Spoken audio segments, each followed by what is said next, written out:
Hi guys, hi Patience, hi Primrose, hi Lorraine, hi Tendai, hi Catherine.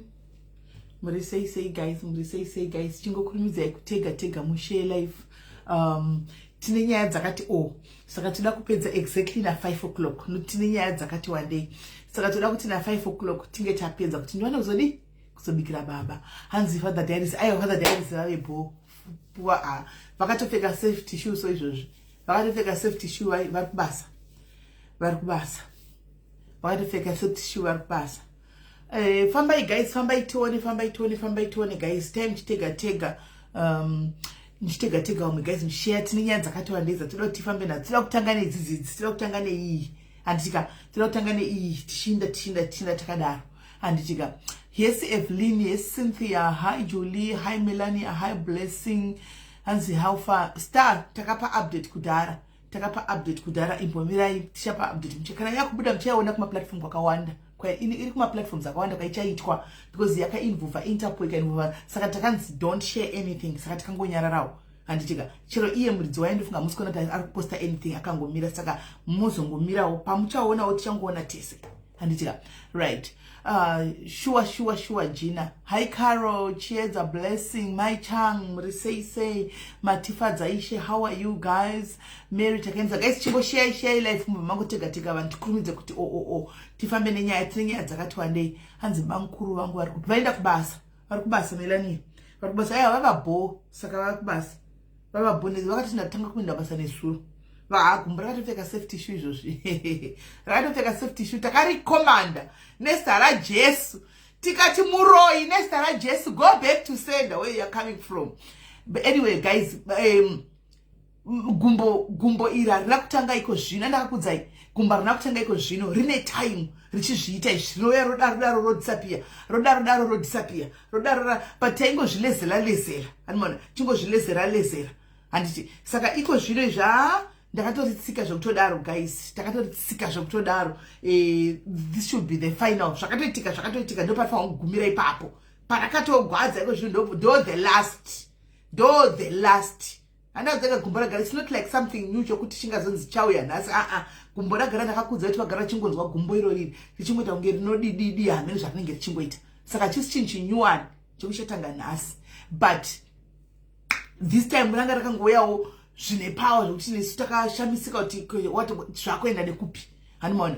But aiwa takaenda ende maskani ese akadzoka guys. All the scans. Wakaita ma blood test. All the scans guys negative. Mapirisi aya vakapiwa musiwo aya vakatonzi vasitope kumamwa. Mapirisi vakapiwa first day aya vachinzi vanwe vachifunga kuti maybe pachaenda kuma inonzi meno kumaskani uko pamwe fluid kuyakawanda kudii vakatonzi stop. Vakatostopa kudi kutomamwa mapirisi wayo. Vakatonzi chirega kumamwa pakaenda kunotora marzatsa vakanosangana nemadokta. Vakaenda kuna physio whatever. Hanzi muma 10 days hakuna munhu asingapori. Haiwa hakuna. Isusu tiri muma 21 tichiri kutodarikira. Tinoti this time vanotopora zvekutodaro. This time kana ari muroi, kana ari munhu, kana ari ani sorako. Sorry mbonotraya zvimwe. This time it's a no. Imbonotraya zvimwe. This time haulume zvakatovharana. Indonotraya zvimwe. This time haulume. Kana wagara wakatoti ndichafadza vengi kuti this time hona ichokwadi hakuna. You lie Satan. You lie the devil. You lie witches. You lie.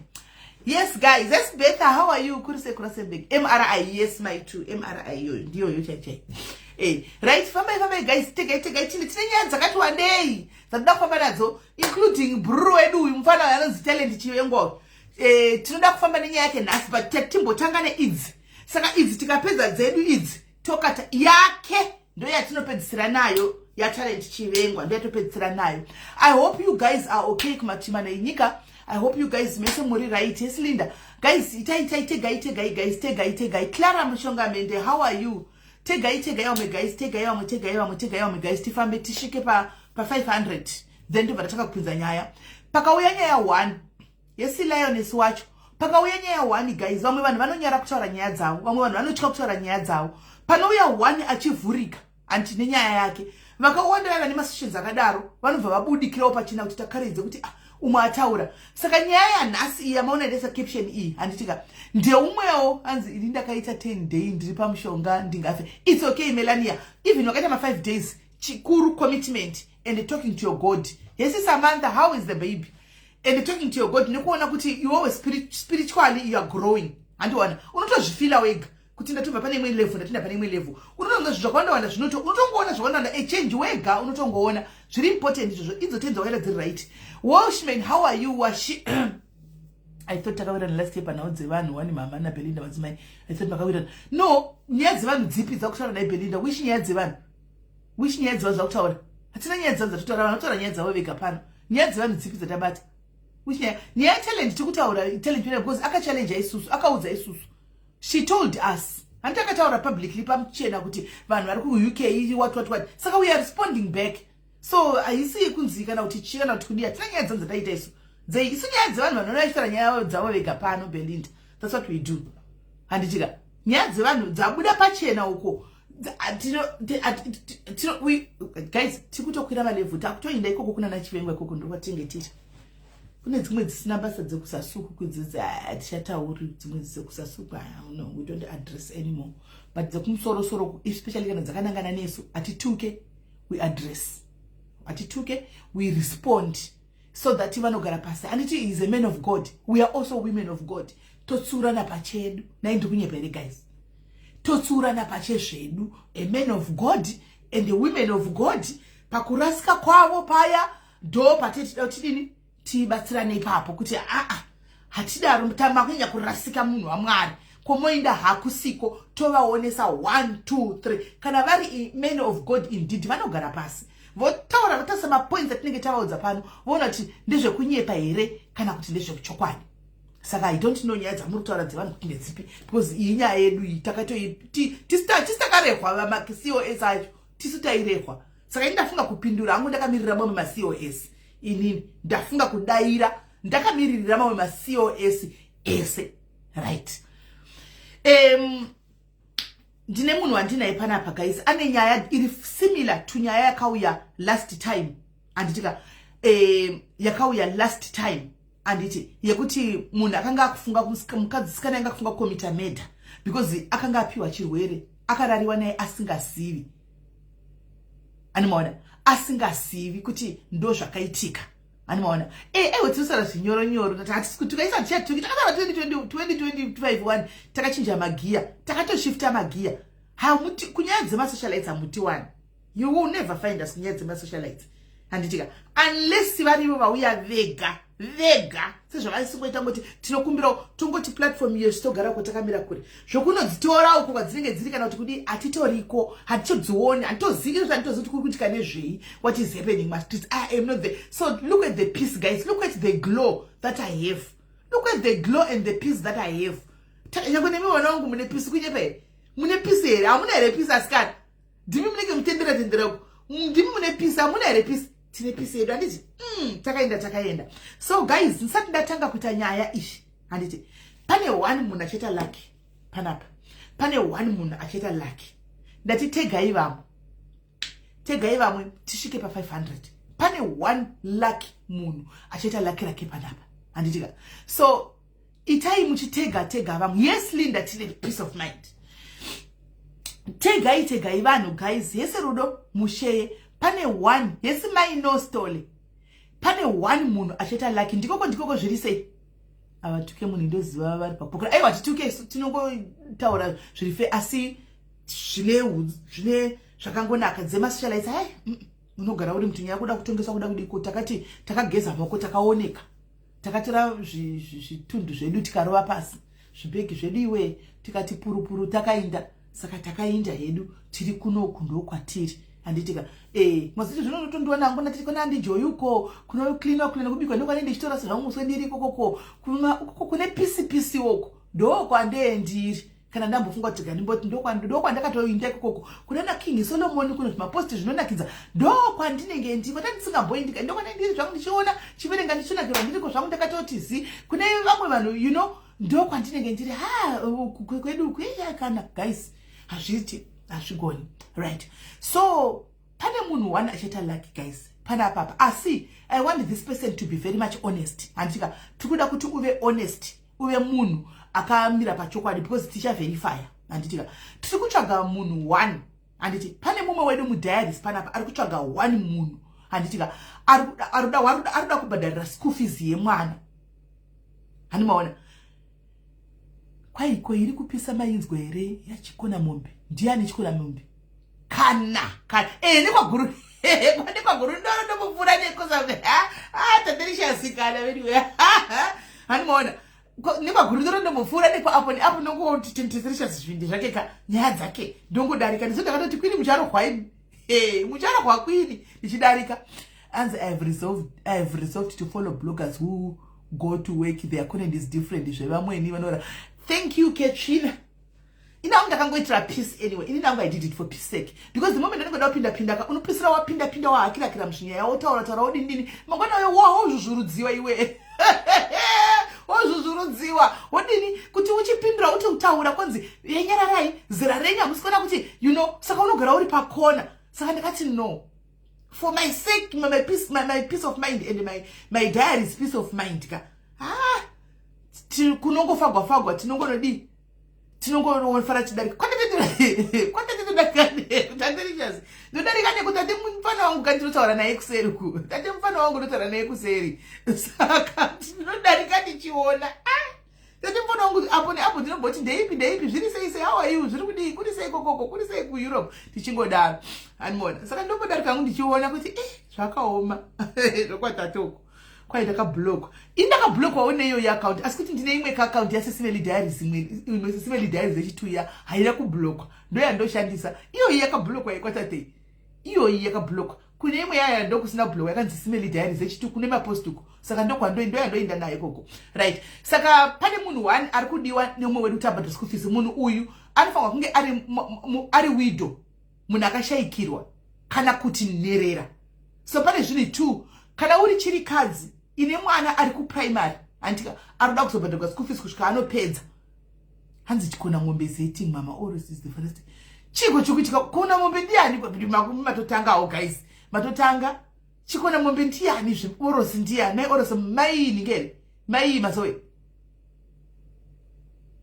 chikona mombe ndiani guys hey muona ufutika nyaya dzacho saka mwana uyu afanga ari nherera one kana kuti unenge uri chirikadzi ine mwana wasukwanza kuti anyatsobhadhara school fees zvakanaka kuti aende kuchikoro primary level saka kana muripo you come kuseri anditika come kuseri then we verify anditika we are going to verify zvatinokwanisa handiti then tokupa angel ishi iri kuda kubhadharira mwana wako chi school fees tokupa angel iri kuda kubhadharira mwana wako chi school fees hanzi mukukona murume wao vitatu baba sio akaenda nishindiki ndio yuko maiko imusaire bako hapana muda ndikomende ndisi handisi kuziva ini wochikoma murume chikona murume wa mazoe aita sei ngezvinga ndozvizivini ndine nguva makore nguva ndisina kuenda page kwa mazoe handine nguva guys ndine nguva ndisina kuenda page kwa mazoe saka ndombozivi handizivini handizivi pakaipa right saka handisi kuziva ini nyaya vakatorwa murume 20 year old neime mazoe vari piko vadedzei vauye pano ndo vanyora here kuti ndo vazvinyora here hatidi kumakuhwa guys kana varivo vazvinyora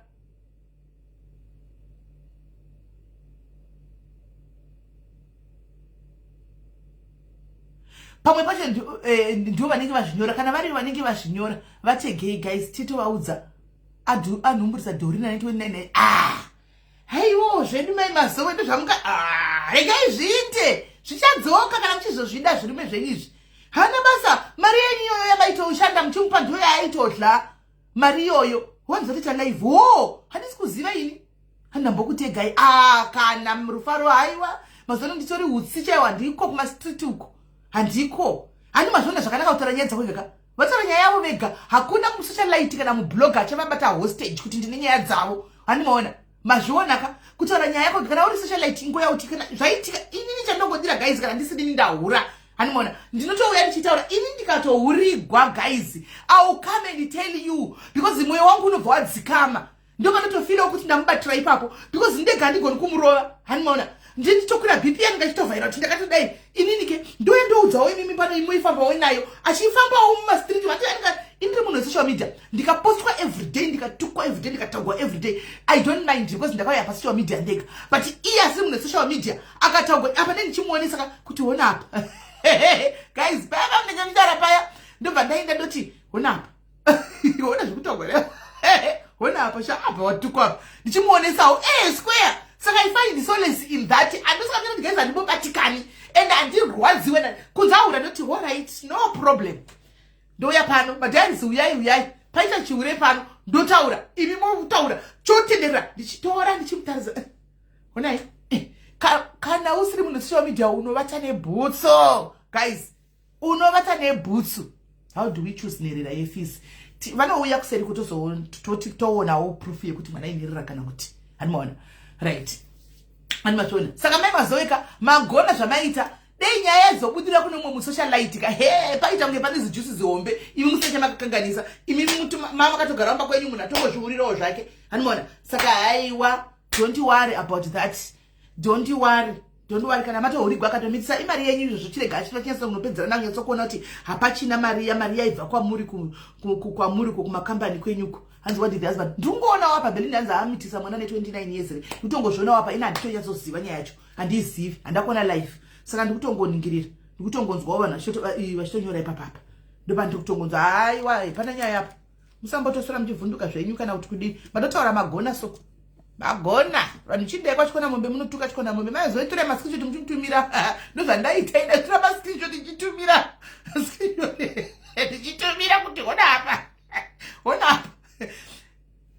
aizviratidzo ndakanyisawo konunga godi ndo zvonge zvanenge uripo saka ndaitotora mascreenshot ndikaona ndoti ona zvakaoma kuri kupisa uri kupisa wena social media ndotora ndoti ona ndichimutumira muri kudai munhu kukwira BP ndoti yes iwe anpanongo chichitawo ndifungiri ndikoko square asandipise sandihappiness andinaye mumwoyo guys sandihappiness andinenge ndinaye mumwoyo ndinenge ndine happiness isingaiti ani mazvona kamukosa atina zara nawo hanzi ipa pamitsa hanzi ari kuZimbabwe wani munhu wacho saka zvitogodza ari kuZimbabwe saka anenge asiri ningikiri anenge asiri COS right ngaitipinde panyaya yedu guys tingatotipedza time tine nyaya dzakawanda right guys ndaiwana PC ni guys umwachia panoti kwaisimele murugwadziwa ndetotaura vari kugoza zvikunyatsoitika mandire vanhu ava vari kurugwadziwa simele kuti vanhu vari kunyatsa kuziva kuti zvaitira nditori pacloud 9 nekufara here ndichiona zviro zviri kuitika izvi ndichiindisa mascreenshot vari kuziva kuti ndiri kufara sei here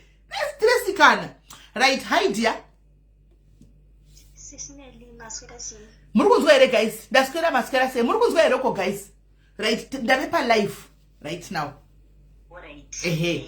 so titaurire nyaya sezvairi bva pakutanga tachimboseka zvedu tifambe nenyaya tione kuti yakamira sei. Muri kunzwa last year that was in January and this I met this guy but kuti ndizomuziva inini akauya through my friends and then a friend yacho the friend who introduced me to the guy and akati ndiba mukuru wake. So like taibatisa zvinhu zvichingoenda ndaingovaziva like I used to send my passport anditi pakusenda mapassport kwacho ndakati kune friend yangu ndoda kusenda mapassport so ndikuda munhu ari trustworthy asingandisiri chidhindo chefake ndobva andisindira bamukuru vangu andisi ndobva andipa nhamba dzabamukuru ndokuzivana kwandakaita nabamukuru ndobva titanga kutovapawo mapassport vachiendesa andisi that was early January and then February ndobva ndamboendesa mama mapassport and then March ndobva bamukuru vaivatanga kundinyenga saka like pakatanga kundinyenga I ignored him noshanga ndisina my intentions ekudanana navo munhu wanda ndisingazivi ndobva March vachindondinyenga April vachindinyenga and then it was muna April ndobva vadzoka through friend yangu iya anditi ndobva ndatoseka akatonditi zvoni but havana havana mukadzi vakafirwa ndobva ndatomuti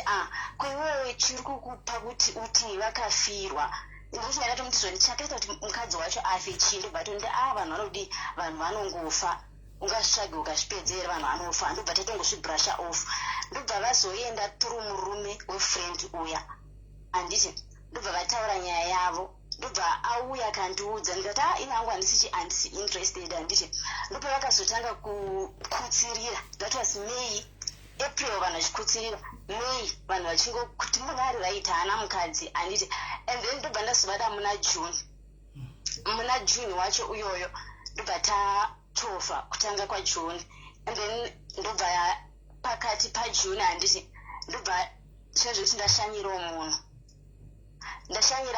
ndobva vasvika ndakatoenda hangu ndaitoenda kusleep off and then ndaenda kudaro ndobva vasvika vakandibata. So it was like no hazvifanirwe kudaro kana usati taziva status yemunhu ndobva nditi ndiri right ndobva angoisazvoya by force ndobva andibata. So like inini hangu ndobva infact makuseni acho ndobva ndasangana namainini vaya vaiti ndibamukuru vati mainini munhu wenyu andidai so handiti but paakakubata iwewe paakakubata kumba kwacho wakascreamawo here kana kuti kuti handisi kusvara kuti makapedzisira matazongowirirana? takatizongopisira tawirirana. Alright. I didn't scream because ndinanga ndavinga munhu handiti plus mama kudanana plus kuti plus kuti angataka kudanana handiti ndobva ndamuti no kana uri kuda izvozvo let's protect ndobva ati handina protection ini hangu am not ready handiti ndobva ashandisa chisimba ndobva ndakurirwa. Saka ini ndakangozvitora kuti since vanhu vari kuti munhu ake anondida plus kuti vanhu vari kumusapota rega ndingozvitorawo zvakadai mangwana acho makuseni ndobva ndaudza mainini bamukuru venyu zuro ndakanoona bamukuru venyu zvikaitika zvakadai so handiti she never said anything ndobva nditi iwe wafungei ndikati handizivi nditongokuudza ndobva ngonditi ndobva anyarara.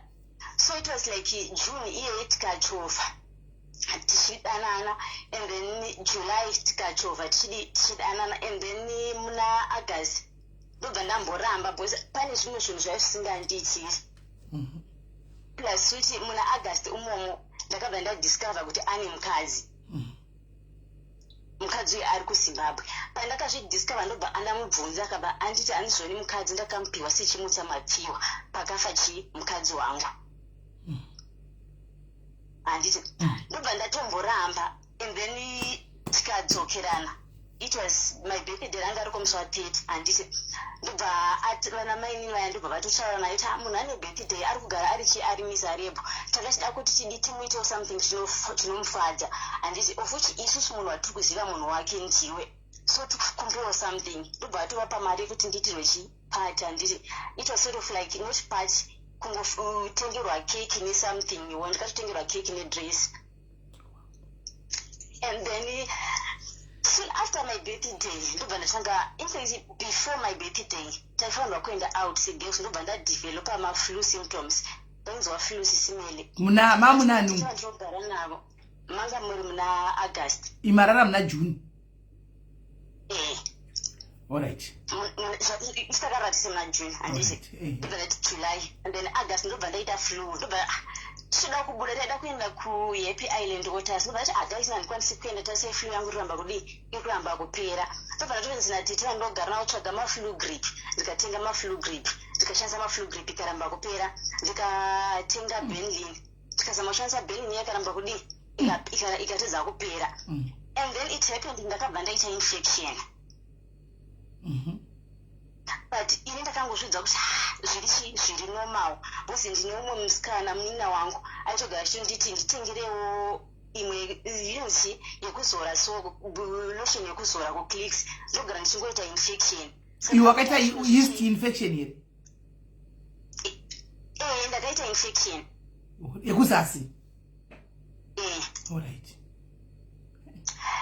ndobva flu yandobva yaramba kupera ndakatraya mishonga yose flu ikaramba kupera ndobva ndanzi natete vangu vachonditi imbotenga tsunami muite zvekudi zvekunatira ndikatenga tsunami iya tikanatira flu ikaramba kupera handiti so ini nahangu am used kuti ndinoita even ndaingoizviita maself test handiti ndichitengera maself test kits ndichimashandisa even mumastreets muya ndaingozviindira zvacho ngokuti ndichitofamba nevanhu kuti guys ngatimbopinda tizive chipatimira handiti so like mainini vangu ndina mainini vangu vari kunze kwenyika ndobva nditi flu yako iyi yaramba kupera vachitondiseka vachiti imboenda munotestwa tikati vati kutestwa zvino handisiri plus kuti handiri clean tichitoseka zvikanzi who knows nditoti last time andadi pesi pandaingotesta ndanga ndiri bo plus kuti handambopinda mune imwe relationship kubva ndakapedza pandakabuda mune relationship yandanga ndiri handiti so it happened kuti ndaibva kumabhasi umwe musi ndobva ndadarika nepavaya vematenda ndovanoti uyai mutestwa handiti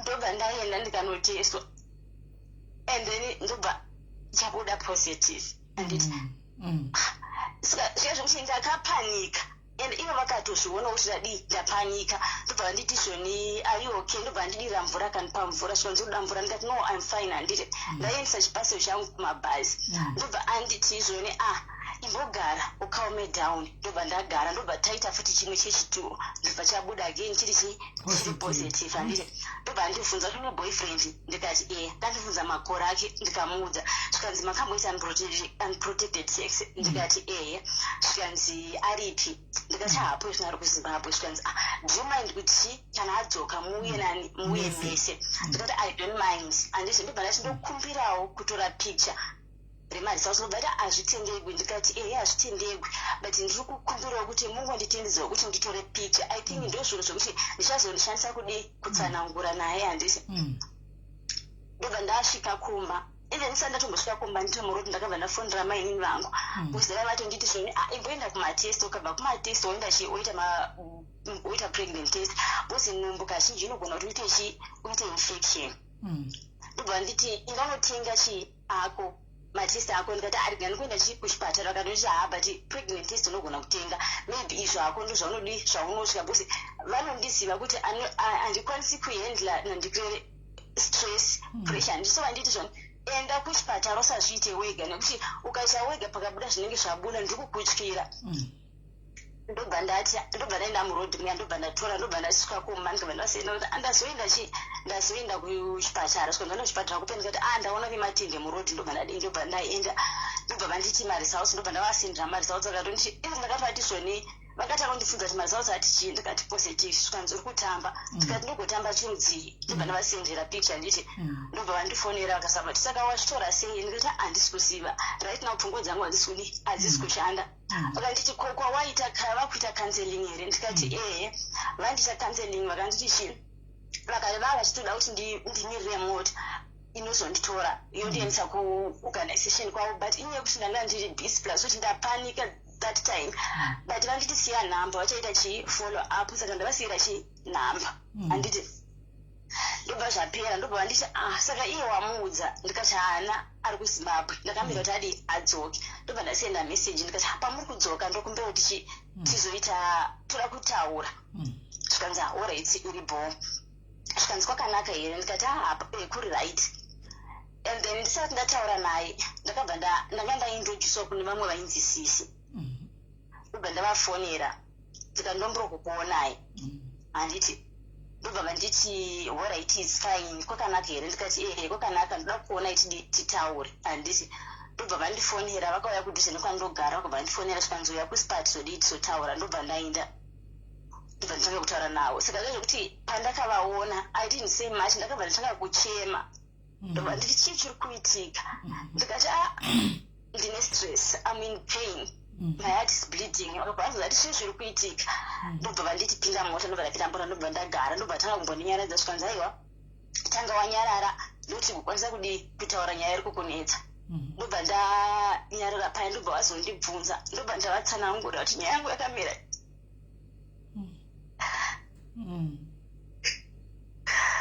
sorry Zibela. No, it's okay. Chemako. It's okay. Chemako. Let it out. Chemako.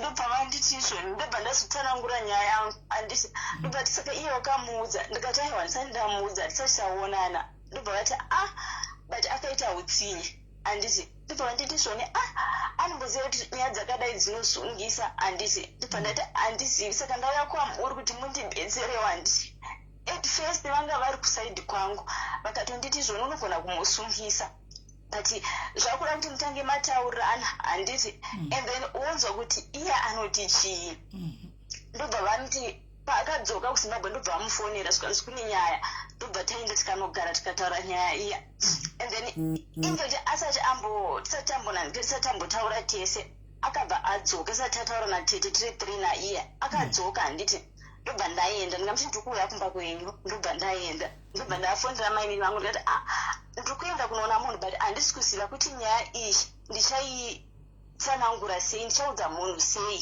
handisi kuzi inyaya iri sensitive inonetsa kana kuritiwo munhu anenge angachiziva paanga akamira obviously anenge achiblema inini handiti saka handisi kuziva kuti ndotaura sei ndipiwo mazano ekutaura naye ndobva handiti ndanoona chii unoona uri panzvimbo uchaona the way unotanga kutaura unogona kutanga kutaura uchifeya uchaona kana anga achizviziva uchiona marespondi ake handiti ndobva ndaenda ndobva ndasvika tikatanga kutaura tototanga kutotaura kutoti ndakatova zvone handisei toenda kumablood test handiti tonotestwa ini tobuda kana kuti ini ndobuda ndiri positive unozvitambira sei handiti ndobva vanditi zvone ndozvinenge zviripo ndokuzvigamuchira zvakadaro handiti ndikati magamuchira zvakadaro way forward inenge ichingori inozova ipi ndobva nditi zvone ini semunhu wandakagara ndichida ndinongo kugamuchira sezvauri handiti ndobva vanditi zvone ndokumbira kubvunzawo semukweseni ndobva vandibvunza zvikanzi let's say ndini ndikati panenge pari trick especially kana munhu anga achiziva zvaanga ari akasakuudza zvinogona kundiremera handiti ndobva vanditi ndobva ndanyarara ndobva ndati saka zvinokuti munhu angatorodza kuti angasina kana pressure nezvakawanda handiti ndobva ndamiti ndakaenda handiti mangambiziva kuti ndanga ndichirwara ndakaenda kumatest then ndobva ndavaratidza maresults even ndakanguti onai maresults aya ndobva ndavatambidza foni picture riya rina ndatora kutenda ndobva ndavatambidza zvikanzi ndirini ndikati musi wa25 itwasi musi wa25 september ndobva ndakaenda ndikati ongori musi wa25 zvikanzi saka ivo vakati chii ndikati vakati tiuye tese zvikanzi ko ini ndenge ndichida kunodii zviripo ndo zviripo handiti saka maine vangu vakanditi zvani paunenge uchitaura naye pese umurekodhi ndakuzonza kuti ndakavati kuti ndikufonerei hazviiti nekuti vava nditi unondifonera handiti pamutanga conversation yenyu ndenge ndichinzwa ndikati manje kuti ndikufonera hazviiti anogona kuzoziva kuti zviri kuitika zvikanzi alright pamunotanga conversation yenyu unobva warekodha handiti saka ndaitorekodha ipapo ndobva anditi zvoni saka iwe uri kuchitambira sei ndikati handizivi bcause ndichiri mudinayewo handisi kunzwisisa kuti zviri kuitika saka ndaida kuti tose tiende kuchipatara toenda kwadokta zvikanzi kwadokta tichaenda kunodii ndo zviripo indisongozvitambira indinongokuda wakadaro ndikati aiwaka kwai munogozvitambira chudzii musati maenda kwadokta tifanira kuenda kwadokta nemiwo munoonekwa pamwe muri right ini ndinisiri right ndobva nditi zvone indongori line nemaresults akweyo zviripo ndo zviripo but ndichiri kungokuda ndobva nditi zvone 90% yevanhu vauri kuona mudzimba ndo zvavari but zvakuenderana nekuwirirana kwedu plus kuti manje ini handizivi kuti uchazozvigona here semunhu anga ambondiramba uchimboshuka ndichi ukambondiramba ndikanyengerera todzokerana saka zvazvadai uchazvigona sei ndobva ndati ndobva saka pakurekodha ndairekodha foni yangu isina handina kuisa paflight mode saka munhu ukafonerwa uchirekodha rekodhingi yainodii inomira saka ndaita zvinhu izvi ndakavanda kuti munhu asazivi ndiri kudii ndiri kumurekodha ndopatakazoti vabva ipapo ndobva nditi zvoni nyaya yako yauri kuda izvi ndakamboinzwa handiti ndakainzwa pakafa mukadzi wangu unoziva kuti munhu akandudza akati chii ndobva vataura zvavakataura saka ndopandakabva ndafonerwa rekodhingi iya ndobva yadi yakata vachiri kutaura kuti ndo zvakaitika ndo zvakazoita kuti mukadzi adi ashayika handiti ndobva ndati ndobva ndanyarara anambotaura ndobva ndanyarara ndobva ndadzokera kumba kwangu ndikataura isi bo ndakudzokera kumba mangwana acho titashi ndobva vazondifonera svikanzi zvaitizotaura ndobva taenda kunotaura tetirakabvunza saka zvazvadai muri kuzvifambisa sei iye ndobva ti munhu wangu ndichiri kudii ndichiri kungomuda handiti svikanzi oraiti iri bo ndobva ndazoti kuna mainini vacho saka ndakazonipa shungu ndakazodzokera the following day I think after 2 to 3 days ndakazodzokera futi kumba kwavo nekuti ndakati ndabva ukoko ndobva ndafonera mainini vacho nabamunini vacho vakashandiswa sevanyaya ivavo ndikati orit kuno kune nyaya zvikanzi kune nyaya yei ndobva ndavatsanangurira nyaya yacho zvikanzi izvoni mukadzi wacho ndiye akabva arasika muromo zvikanzi saka baba ningi ndinochenderwa kutaura mazita kasi taura hapana kana uri comfortable. If you are comfortable it's up to you. Alright, ndokumbura hangu kumboaida mazita for the meantime but ndogona kuzokusendera even maconversations acho kuwhatsapp ndobva anditi mukadzi wacho ndobva ati saka murume wangu airevesa ndikati akati chisvikanzi akati mukoma wangu handivatrust vanenge vari chii vanenge vanomwa kwandibva ndamubvunza kuti waonei kwandibva pane zvimwe zvandoona hanzi kupi kuii kana kuti chii vakatonditi zvoni ndobva ndati nai vasikana saka imi maisapota munhu wamanga muchiziva zvikanzi ina ndakumbofungidzira kuti pane zvichazoitika ndikati but musi wakabatwa ndakabatwa nemunhu ndakaya ndikakuudza wamakadi kuzvitaura ipapo kandaimhanya kuchipatara ndomhanya kuchipatara zvikanzi ndakasvika kukuudza ndaifunga kuti pamwe uchangozvifungira wobva wamhanya kuchipatara ndikati hapana chikadi chakaipa but ndangoti ndikuudze kuti munhu wenyu wamaitsigira andipinza musituation yakadai handiti saka tete vaya patakazonovaona futi ndobva handiti saka iwe wafunge unozati unogona kumusungisa saka inda ndopandakabhaiza ipapo kuti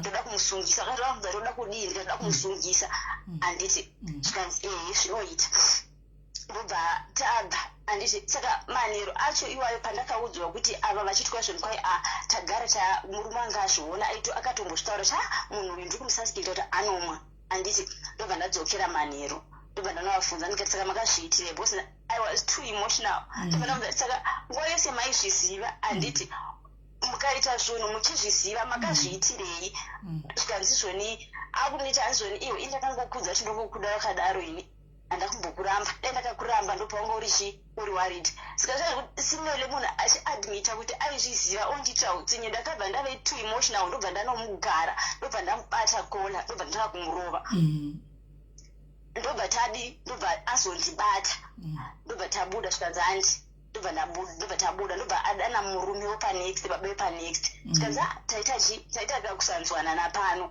uye ndobva abvunza ati zviri kuitika ndikati vakushedzai vada kukuudzai ngavakuudze nyaya yavo sezvazviri handiti ndobva vatsanangura nyaya yavo vakatsanangura nyaya yavo handiti ndobva abvunza zvikanzi saka imi muri kudii muri kuzvitambira muri kuzvitora sei zvikanzi ndobva vati imi munhu wangu ndodii ndomuda handipondotongozviziva kuti ndini ndakamupinza musituation iyoyo saka handina pandinombomurambira umwe munhu nditongomuda akadaro handiti ndobva andibvunza murume uya kuti saka uri kuzvitora sei ndikati ndichiri kumboda time yekufunga nezvazvo because right now ndichi I'm depressed, I'm hate handi kureva nhema handina kana decision yandokwanisa kuita right now ndichiri kurwadziwa handisi ndobva anditi zvoni zvozvongoda kuti muwirirane because akabva madays iwayo akabva anditi zvoni tsvaga imba kana ukatsvaga imba totanga kugara tese ndobvati ina hangu zvekuuya muno mujoriko bechaiswa mapoto handidi handiti ndobva anditi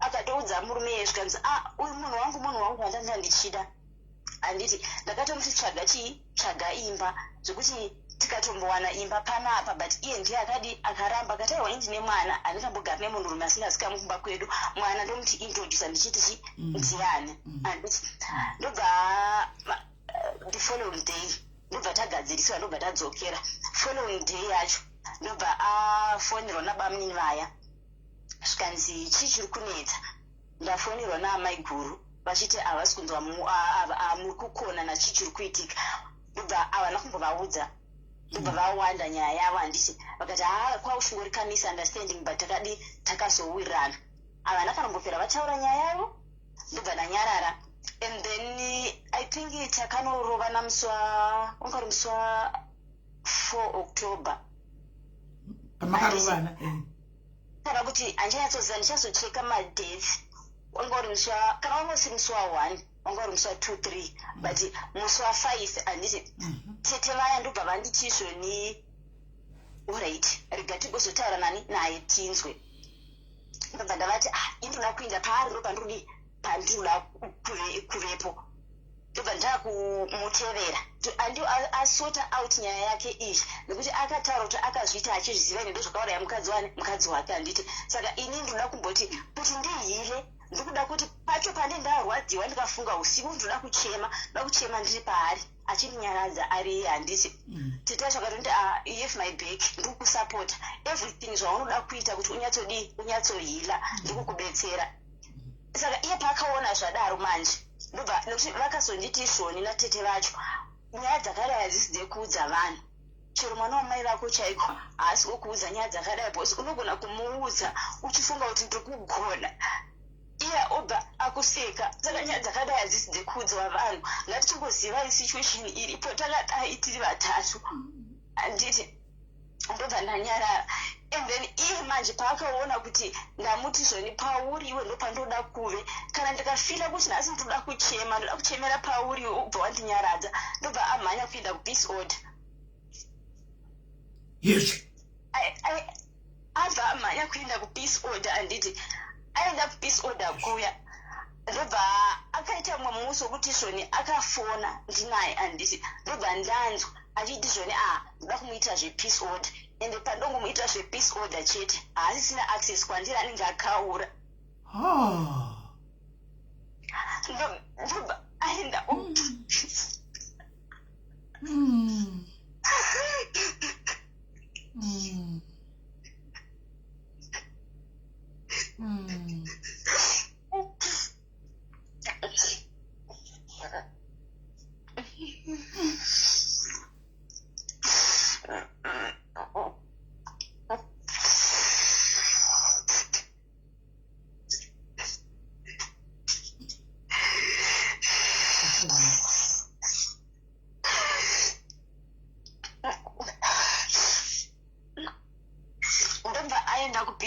saka ine handi ndakangozvinzwa munhu achitaura ndobva ndakutevera kuenda nekuzimbabwe uko kune mukadzi wako wakauyiwa wakati ndazviziva ukandinyepera uchimudza kuti chimutsa mapiwa ndoda kuenda kumba kwaari ukoko handiti ndobva saka ndidhiraivha kumabhazi ndobva ndaenda ndobva ndakwira ndobva anditi akabva andipa mari chikanzizvoni ndokumbirawo mbosara tichizonga tichitaurana ndikada handisi kusara ndobva afonera sekuru vangu vamwe sekuru vangu vaanoshanda navo ndobva titaura nemuzukuru wenyu ari kuti hanzi ari kuenda kumba ndombura mutaura naye ende nepandinodzoka todzoka tichizotaura nyaya yacho tozobva zviri kunetsa ndobva sekuru vangu vandifonera vakanditi zvoni ndokumbodzoke kumba ndikati nyekuti hamuziziva zviri kuitika ndosaka muri kundidai saka ini zvandafunga kuti ndozvandiri kuita ndobva ndakwira kubva kunewtown kusvika kubosman handiti ndobva anditi uya titaurane ndobva ndaenda ndobva anditi ndokumbirawo mbosara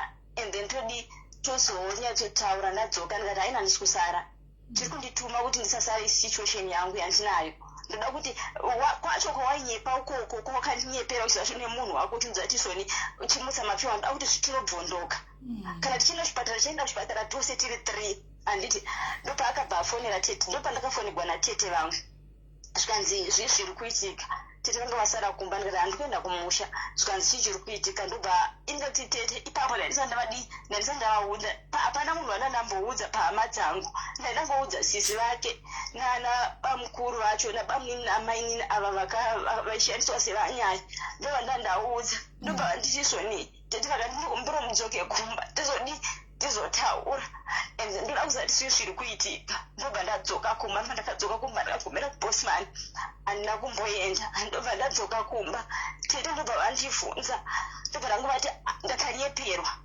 saka ndoda kuenda kumukadzi wacho ikoko kwaakanyepa kuti hana mukadzi ndazozvibata kanditi ndakampiwa sechimutsa mapiwa ndoda kunosvika paari ndimuudzi ndobva vanditi zvona aiwa haisi good decision yamunenge maita rega timire bhosi iwe tete vakanzi zvoni nokuti tete vakadza tete ndikadzoka zvikazoni zvinenge zvanetsa ndimi muchave reason ndimamutavinga ndobva vanditi aiwa dzoka ndobva ndadzoka ndobva vamuti zvona handimbokuva kuti ndadzosa munhu uyu ibhazi ripi naidea if you don't mind kungotara sita kubhazi kambani yebhazi anga ari ku esna ari ku NB, okay. MBT NBD. MB transport. Okay.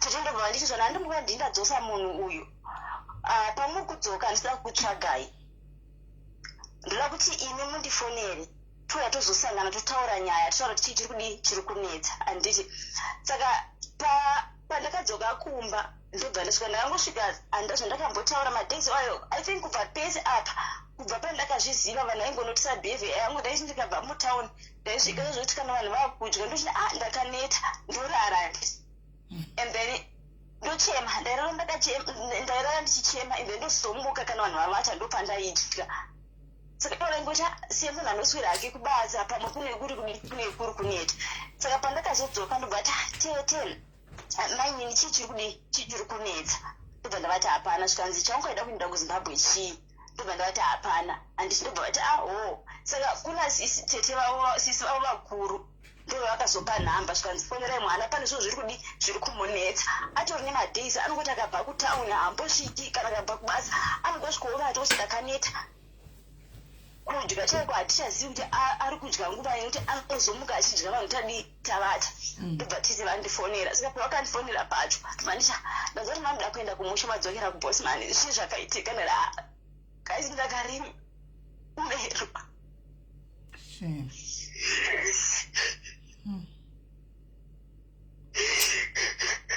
zvakaomazvo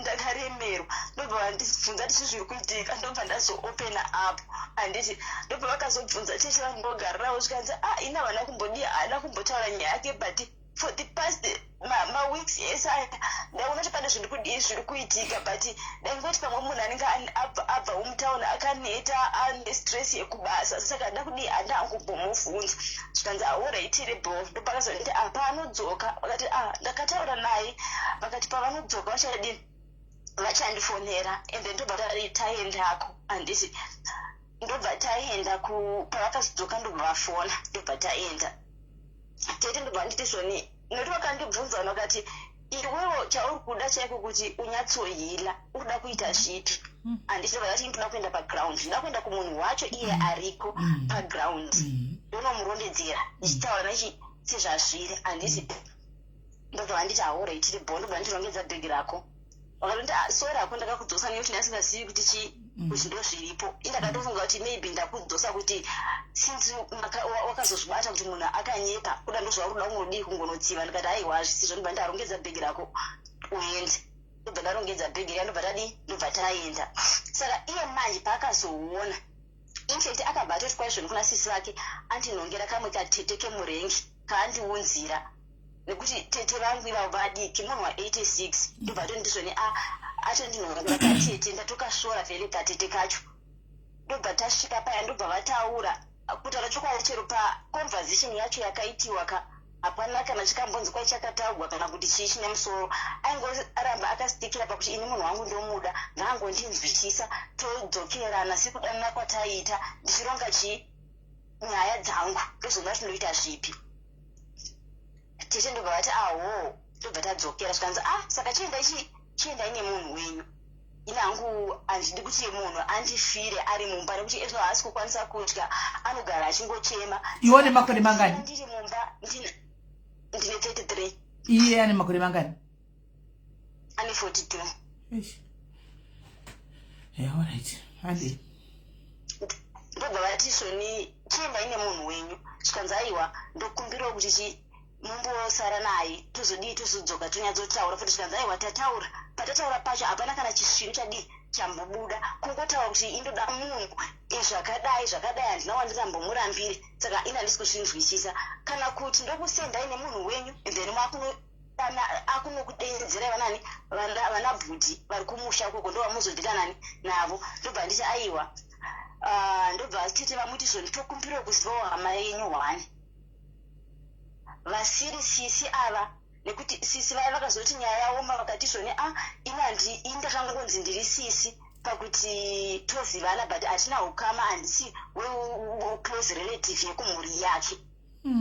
Tichindobva ati chitipaiwo eclose relative is either ndisisi venyu, mwana wemumba mababa venyu namai venyu, kana kuti ndisekuru angari hanzvadzi yamai venyu, kana kuti takudawo kudhira nemunhu wekwenyu asiriwo kunhonga uyu wekungofungidzira kuti ava, nekuti vanhu vacho vanozoti zvadai so ndovakutwa tsvagai vanhu veukama. Handiti ndobva atizvo kuna bhudhi vangu vari kuuya. Saka bhudhi vacho vakafonerwa, inangu handizivi kuti ndibhudhi here kana kuti, nekuti vakanditi musi wandaifanirwa kuenda ndakaenda nateto vakandizvoni aiwa ndikuuya mangwana acho ndopatozodi patinozotaura mangwana acho ndobva vandifonera. Handiti ava vanhu vari kuziva kuti munhu akarongedzeswa bhegi akutonzi inda nemunhu wako. Handiti saka vaida kudhileya zviya zvekuti panozouya munhu uyu munhu anenge atoenda kuzimbabwe handichaendi naye. Handiti bhodhi vacho ndobva vazofona svikanzi ndosvika kuma4 ndobva iye azonditi zvoni ndakuenda ndanzi ndinde kubasa ndakuenda kuzimbabwe. Saka asi bhodhi vangu vari kungouya kuzodhila nyaya dziya. Ndikati aiwaka hapasina nidhi yabhodhi. Bhodhi vanogotaura chirudzi, iwe muridzi wenyaya usipo, ari kudiwa muridzi wenyaya. Svikanzi aiwa bhodhi zvanenge angotaura zvakangodi zvine zvakangofanana nekuti ndinenge ndadi zvimwe zvacho ndinde ndangovaudza zvekutaura. ndobva ndavati aura ichi saini chingondiudza zvacho zvoruya kuotagwa nabhodhi renyu so that tizive hapana nidhi yekuti tikwere tichiita meeting nabhodhi renyu muridzi wenyaya asipo. Handiti ndobva bhodhi vaya ndobva nditi saka ndakaenda kumabhazi ndobva ndabva ndichienda ndakabva ndaenda kunotete vangu ndobva nditi zvoni ava vanhu ava matsotsi vasiye iwe ndanotenga tiketi. Handiti hauchaendi nebhazi rake, hauchaendi nemabhazi anoenda ruti anoenda, chinda unotenga bhazi tiketi woenda vhaya bulawayo, and then bulawayo wozonohaika kusvika wasvika kugokwe. Ndobva ndati haura itiri bhori, ndobva ndatoparadzana zvakanaka, ndobva ndaenda kupower house kuya ndikanotenga tiketi rangu, and then bhazi ravo richingobuda kunew town bhodhi vaya ndobva vafona zvikanzi ndazokundikana handichauyi ndadaiwa kubasa. Ndobva ndati alright hapana chikadi chakaipa. Ndobva ndauya kuba ndikarongedza ndikanokwira bulawayo, ivo vabuda neravo ruti yavo, ndobva ndandokwira vhaya bulawayo ndobva ndandosvika kugokwe. Ndakakasira kusvika ite ndakasvika zvekuma2 vasati vambosvika. Ndobva ndafonera vanatete ndikati ndasvika kusenda ndoita sei. Ndobva nditi enda kupolisi. Ndobva ndaenda kupolisi. Polisi kuya ndobva vanditi zvoni urida kubetserwa sei. Ndobva ndavatsanangura nyaya yangu zvikanzi aiwa nyaya yako inoda mose muri Hold on. Admin blokai munhu anonzi Omega uyu. Blokai Omega uyu panapo. Dherera wakadaro kwechikanda zvimalingi zvako panyaya inosiririsa kudai. Zvimalingi izvo zvauri kutikandira izvo endera mberi dia. Ndobva kupolisi vakanditi zvoni nyaya yako inoda mose muri 2 nekuti hatikwanisi kutora saidhi rako, but ofisi yauri kuda, ofisi inokwanisa kukubatsira right now vavhara, hanzi inonzi victim friendly unit, vavhara. Unouya mangwana makuseni. Handiti wauya mangwana makuseni tobva taita kuti mose naiye munhu iyeye avepo, toenda nemi kuchipatara ende totangira ipapo. Handiti ndobva vanditi zvoni for the meantime hatikwanisi kubetsera nekuti kubetsera kwacho ndonge mose muripo. Ndobva ndafonera vanatete vakanditi zvoni alright indai modi mumirirei. Ndobva ndamirira munhu. Saka zvazvokuti ndakuona kuti akandiona anonditiza ine andisingazivi paanogara. Ndobva ndatsvaga mota. Handiti saka paakapipa bhazi ravo parakasvika ndobva vaenda akuenda kumba. Ndobva ndati kuna taxi driver ndokumbotitevere munhu uyu kada kuziva paari kusvika paanogara. Ndobva ndasvika tikapaona. Ndobva ndamuti thank you so much waita basa. Ndobva adzokera. Handiti infact nyaya yacho ichiri kunetsa kuno uko.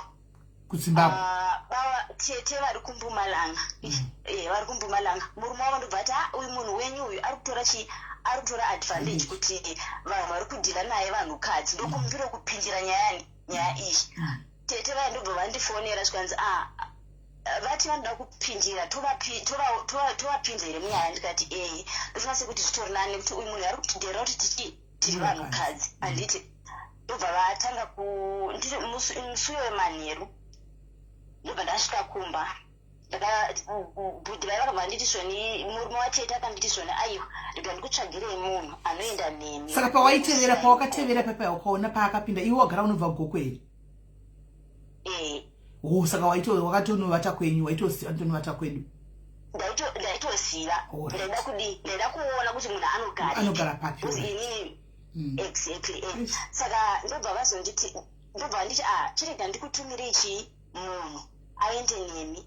Ndobva vatsvaga munhu anogara pamba pavo, ndobva andiperekedza, ndobva anosvika tikanoka, vaya baba vakabuda. Semunhu aiziva nyaya yake. Kugoko? Ndobva vanditi wauya nei? Ndakakusiya zuro uri ukuku, wauya nei? Mabhazi ose ndakameka sure mabhazi anga abuda, saka wazouya nei? Ndakazvandauya zvo hazvina basa, ndafambira nyaya iya. Handiti ndobva vanditi zvoni atibudei tinotaura kunze kwegedhi. Ndobva vabuda, ndobva tapinda mota, ndobva vaenda kwapasta, vaenda nemi kwapasta. Handiti munhu uya anganzi anondisiya, ndobva ati aiwa ini hangu hazvisi zvandakanga ndafambira. Ndakanzi ndikuudze kuti munhu munomuziva, ndakubvunza kuti munhu munomuziva, mukataurana ende nyaya dzei dzatongadza rinodi munozivana. Saka ini pangu ndapedza. Kwangu kusiya munhu pano. Ndobva vaenda, ndobva kwanza handei kwapasta.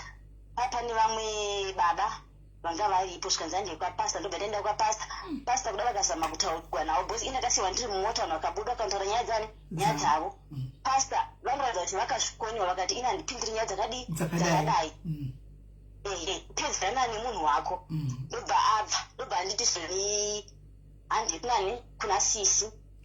Ndobva taenda kuna sisi vacho. Handizivi kuti vanga vari sisi kana kuti nekuti vambonzi sisi, vakatasvika koko vainzi maiguru. Maiguru vaya vakapinda, zvikanzi vakatsanangurwa nyaya. Ndakatosvitokerawo trousi rangu, zvikanzi zvoni ndozvinoita munhu yako owanikwa. Ndikati haina ndambo yako kuzowanikwa. Tine maissues ari kunetsa nemunhu uyu, ndo andafambira. Ndorangoti tigadzirisane pachezvedu. Zvese zvekuti imazopinziwawo handisi kuziva hangu, zvikanzi manje wakaregererwa, handi kupolisi. Ndobva taenda kupolisi. Polisi ikasvika ikati uyu munhu tambomuona. Ende vanga siri kutoziva kuti wambobva kupolisi. Vanga siri kuziva kuti wambobvako. Zvikanzi uyu munhu tambomuona, tikataura naye nyaya yake, tamuti adzoke mangwana. Zvikanzi saka zvino ati haana kwaari kuenda, ari kuda munhu uyu. Ofisa anga aripo akati nyaya dzevaviri dzinonetsa. Ane mvumo yekuteverera munhu wake nekuti zvaakaudziwa ndinodi vanozivana vari 2.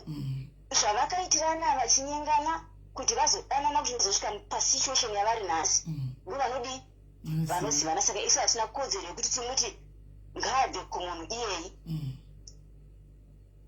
Kana iye avafunga kutevererana, vari 2 ngavatevererane, vachasovha maissues avo nekuti pavakasangana tanga tisipo. Ndobva vati zvoni kwai manje mukatirega tichienda naye kuvidiyo tichanouraya. Zvikanzi ofisa ndobva vati endai naye, kana mukauraya momadi memauraya ari maoko enyu. Ndobva tabva paya tikaenda. Vakasvika vachiti vaida musiya murengi. Ndikati haina uri murengi handisitombosara. Paari uyu ndopandiri. Nekuti ndiye akandipinzwa musituation yandiri. Handiti vakambozama zvekuti dzokerai kuSouth Africa munotaurana ukoko, noti kunoko. Ndikati aiwa kuSouth Africa kwacho ukoko ndozvatoita kuti ndiuye nenyaya kuti andori nenyaya dzake kuti South Africa izo manje dzakabva rasa muromo dzikati kwaizvoni kwai kutonditeverera kunoko. Ari kuziva zvake kuti ndakamuitira peace order. Ndingangoti peace order iyo ichingograndiwa chete, hazvakave neaccess muupenyu hwangu. Ndobva ndanyarara. Ndikati alright, tiri bho. Zvikanzi ndobva vazama kunyengera panosvaka handisi kutombodzokera sure vakazama kunyengera kuti da wadi wambosara uye achikutora mangwana urari mubhazi ndikati aiwa zvikanzi manje kumba kunonopinda sei nekuti mukadzi ari kwaanopenga ndikati iwa ndikutoda iyeye kana achinondiuraya ndi achandiuraya zvikanzi awo ndobva vatanga zvozvekuti vakabva vatanga kuita faili ndobva tanga kundirova murume nemukadzi umwe achindidhonza umwe achindidhonza jaketi umwe achindidhonza ndakazvitekera trausi rangu umwe achindidhonza trausi rangu zvanzi buda mota unoende paona kwaunodii kwaunoenda mapiritsi azoshamisira chii chinoshamisira pakuti ndiye akuti ndiye hanzi zvani edzi yake ndiyo inozoshamisira yakwewo haishamisiri ndiye akamboita mwana newe wokutanga ko kana wakabva naye ukoko nesuwo tagara tinotongomamwa izvozvo haisi tombori reason yekuti ufewo uchiteverana nemunhu chii chinoshamisira isinototi iwayo tigoti bp kwai tigoti ndobva vatanga kundova saka pavaindova pacho naifonga tete vangu nandakaisa palaudi vachipedza zviri kuitika ndobva vati zvone kwira udzoke kuno handiti nekuti ukoko is no longer safe kwira udzoke kuno kana wadzoka kuno tozotaura tiri paground tionesana zvoita zvipi kwe wakadii kuchipinda kune mukadzi uya naiwe chimira yemunhu dzakasimeri izvo zvinhu zvaitika murengi zvakaona apa zvinhu ndezvamanje manje kaizvi sara kuti wache murengi ndiye ndikutora mangwana tinotaurirana ndikati aiwa murengi ndo mandisingavati pauri iwe wakanisa musituation izvi ndo pandiri zvikanzi saka paari kunopinda mumba nemukadzi wake ndikati ndee ndiripo zvikanzi saka pakabva paita vamwe varume nemukadzi vemurengi ndo vakazomboya vakazama kuda kudzimura noisi yacho vakatoniti zvone aiwa iwe chidi chinzwisisa murege aende then iwe mangwana wobva waenda kupolisi noti aiwa kunzwisisa handisi kunzwisisa ari munhu ndo pandiri ndiye akandisa musituation zvikanzi orai tiri bho zvandiye kumba ndobva taenda kumba ndobva tasvika zvikanzi imbosara ndobva ndasara ndakasiyiwa nemurume uya kunze kwegedhi ivo sisi vainzi sisi maiguru naivo ndobva vapinda mumba ndobva vatora time ndobva varodzoka zvikanzi naivo sisi vacho munhu wedu tamuudza kuti tanonoka kubva nokuti it was around 2 kunze kwava kunoedza zvikanzi tamuudza munhu wedu kuti zviri kufamba sei saka angobuda kuti azokuona but ati mumba mangu hausi kudii hausi kupinda saka zvave kwauri kuti uchavatepi ndobva vapinda ndobva vachira gedhi ravo nokuti mukadzi uye akatondidzividzira kuti ndisapinde ndobva vapinda ndobva vamhanyira kunochira chii sa mukadzi wacho akabuda kuzokuona here akabuda kuzokuona akabuda haana kumbotaura akangobudawo dei wakakwira gedhi haindaikwira ndopinda ini pazvadii sisimeli ndobvati aorit ndobva ndafondawana titi vangu ndikati saka foni yangu yakabva yadzima ndobva ndakarira kunze kwegedhi from 2 kusvika kunze kuedze ende pakadzima foni yangu nayo tichitaura titi vangu vakanditi kwira udzoke kuno tozotaura tiri paground mangwana acho ndobva vatobuda uyu murume uyu sitanga richingobuda zvaro utsinye wacho sitanga richingotobuda zvaro kana ini nhasi chai ndingatoda mutombomutora head on chaiko kana tomboita here bcause chimira yamunzwe inopedzisanya yacho tinzoti tiwe painoperera tinokodzera kuti sitari kude but already pazvaveka zvakaoma handei tinzwe ndobva makuseni ndobva buda kutobuda nemota ndobva ndisiyana kagara pagedhi ndobva ndafamba netsoka ndikaenda kuroad nemabhazi handiti bhazi randaida rekutanga rakabuda ravo ndo ranga riri rechi2 ndobva ndamisa ndobva vandiignora vakadarika ndobva ndapinda mubhazi rechi3 ndasvika mubhazi rechi3 ndobva ndasvika mukwekwe ndandagara ndida kuchinja bcause bhazi racho ndakatizongokwirondinasachi ndandisina option but ndandisingarivi ndobva ndasvika mukwekwe ndobva ndachinja ndichienda kubhazi rekutanga randaida riya ndobva ndaenda kwavari ndikasvika ndikavati thank you so much for everything zvamakadii zvamakaita handiti ndobva handasvika zvandakangotaura izvozvo ndobva tabva handambofika tazotaurana kana kuti chii ndobva ndasvika ndikazana atete vangu dhirita nhamba for the meantime ndida kukonzeta nezvo zvoita kuti uhile imbodhirita nhamba handiti munhu yaana direction yelife yako yanda kutambisa chero pacho patakatauraye hapana zvine musoro zvaari kutaura ende munhu arida kutongonzvenga nyaya yakadii yaakakupinza nyaya yake.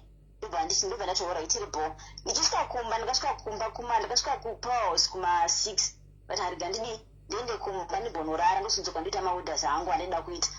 Ndobva pasina kana 2 hours polisi yatosvika svikanzi vakanoka nepahwindo nditi iye akafona. Ndobva ndaignora ndobva vavhurira munhu aya pane munhu aibuda kunze kwegedhi ndobva avawana access yekupinda mukati ndobva vaya vakavhunza ndogara nembenyi vakabva vanongedzerwa hwindo ndobva vaya vakanoka ndobva ndamuka ikoti mwana ndiye akabuda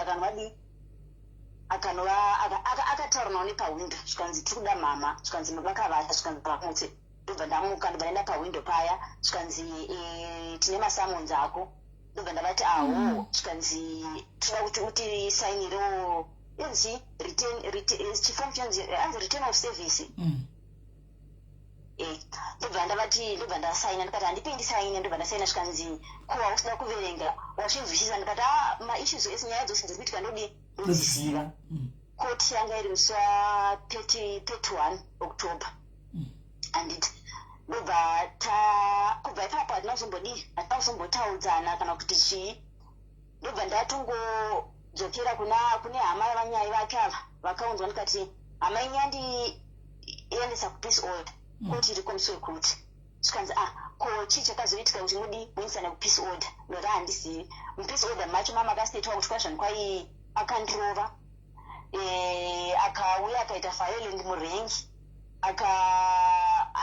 anzi akugara chinonditeverera kubasa chinoti pandiri ndopaanofanira kunge ari handiti. Ndobva tamirira court date musi wecourt mupapeti ndobva afona kuvanyai vake vaya zvikanzi ndazofunga munhu ndaimuda nemwoyo wese chaiko saka zvekuti tinzi tingazosvikisane kukoti hazviiti ndingachifunga kuti mutaure naye tingokanzela nyaya dzekukoti taurirane. Ndobva vandifonera zvikanzi tatumwa ndikati iye munhu iye akutumai muudzei kuti zvaari iye akanondiripotera saka chazomutuma kuti achinje maindi yake chii. Andi muudzirei kuti tosangana kukoti mangwana handisi kudzora pfungwa dzangu. Ndobva azama kufonera vana tete vangu vekumbumalanga tete vangu vekumbumalanga vakabva vatomubhuloka. Kanzi ndakaenda kuti mutaure namainini kuti tinzwisisane sekunzwisisana kwatanga tichingoita kubva pakutanga nyaya yacho isasvike kuenda kukoti handiti. Ndobva azama futi kufona kuna tete vari kuno kadoti ndakatomutsamwira handidi kana nhamba dzake mufoni mangu handikana kudziona ndikangofungira kuti ndiye ari kufona ndobva ndachinja. Saka akabva ati kuna tete vekumbumalanga ndobva achinjira nhamba ndobva avafonera nedzimwe zvikanzi chii chiri kuitika. Ndobva atsanangura nyaya yake zvikanzi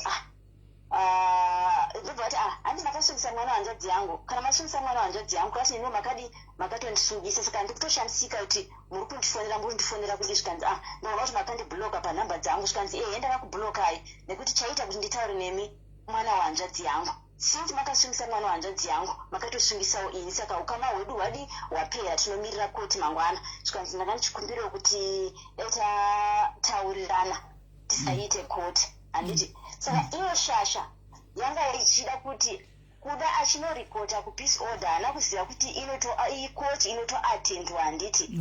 Aifunga kuti inongopiwa inobva vatongonzi zvaita. Saka manje paakaonzwa kuti koti yako atendwa iye aida kuti ini ndisaende kukoti kuzvishandisana zvose handiti.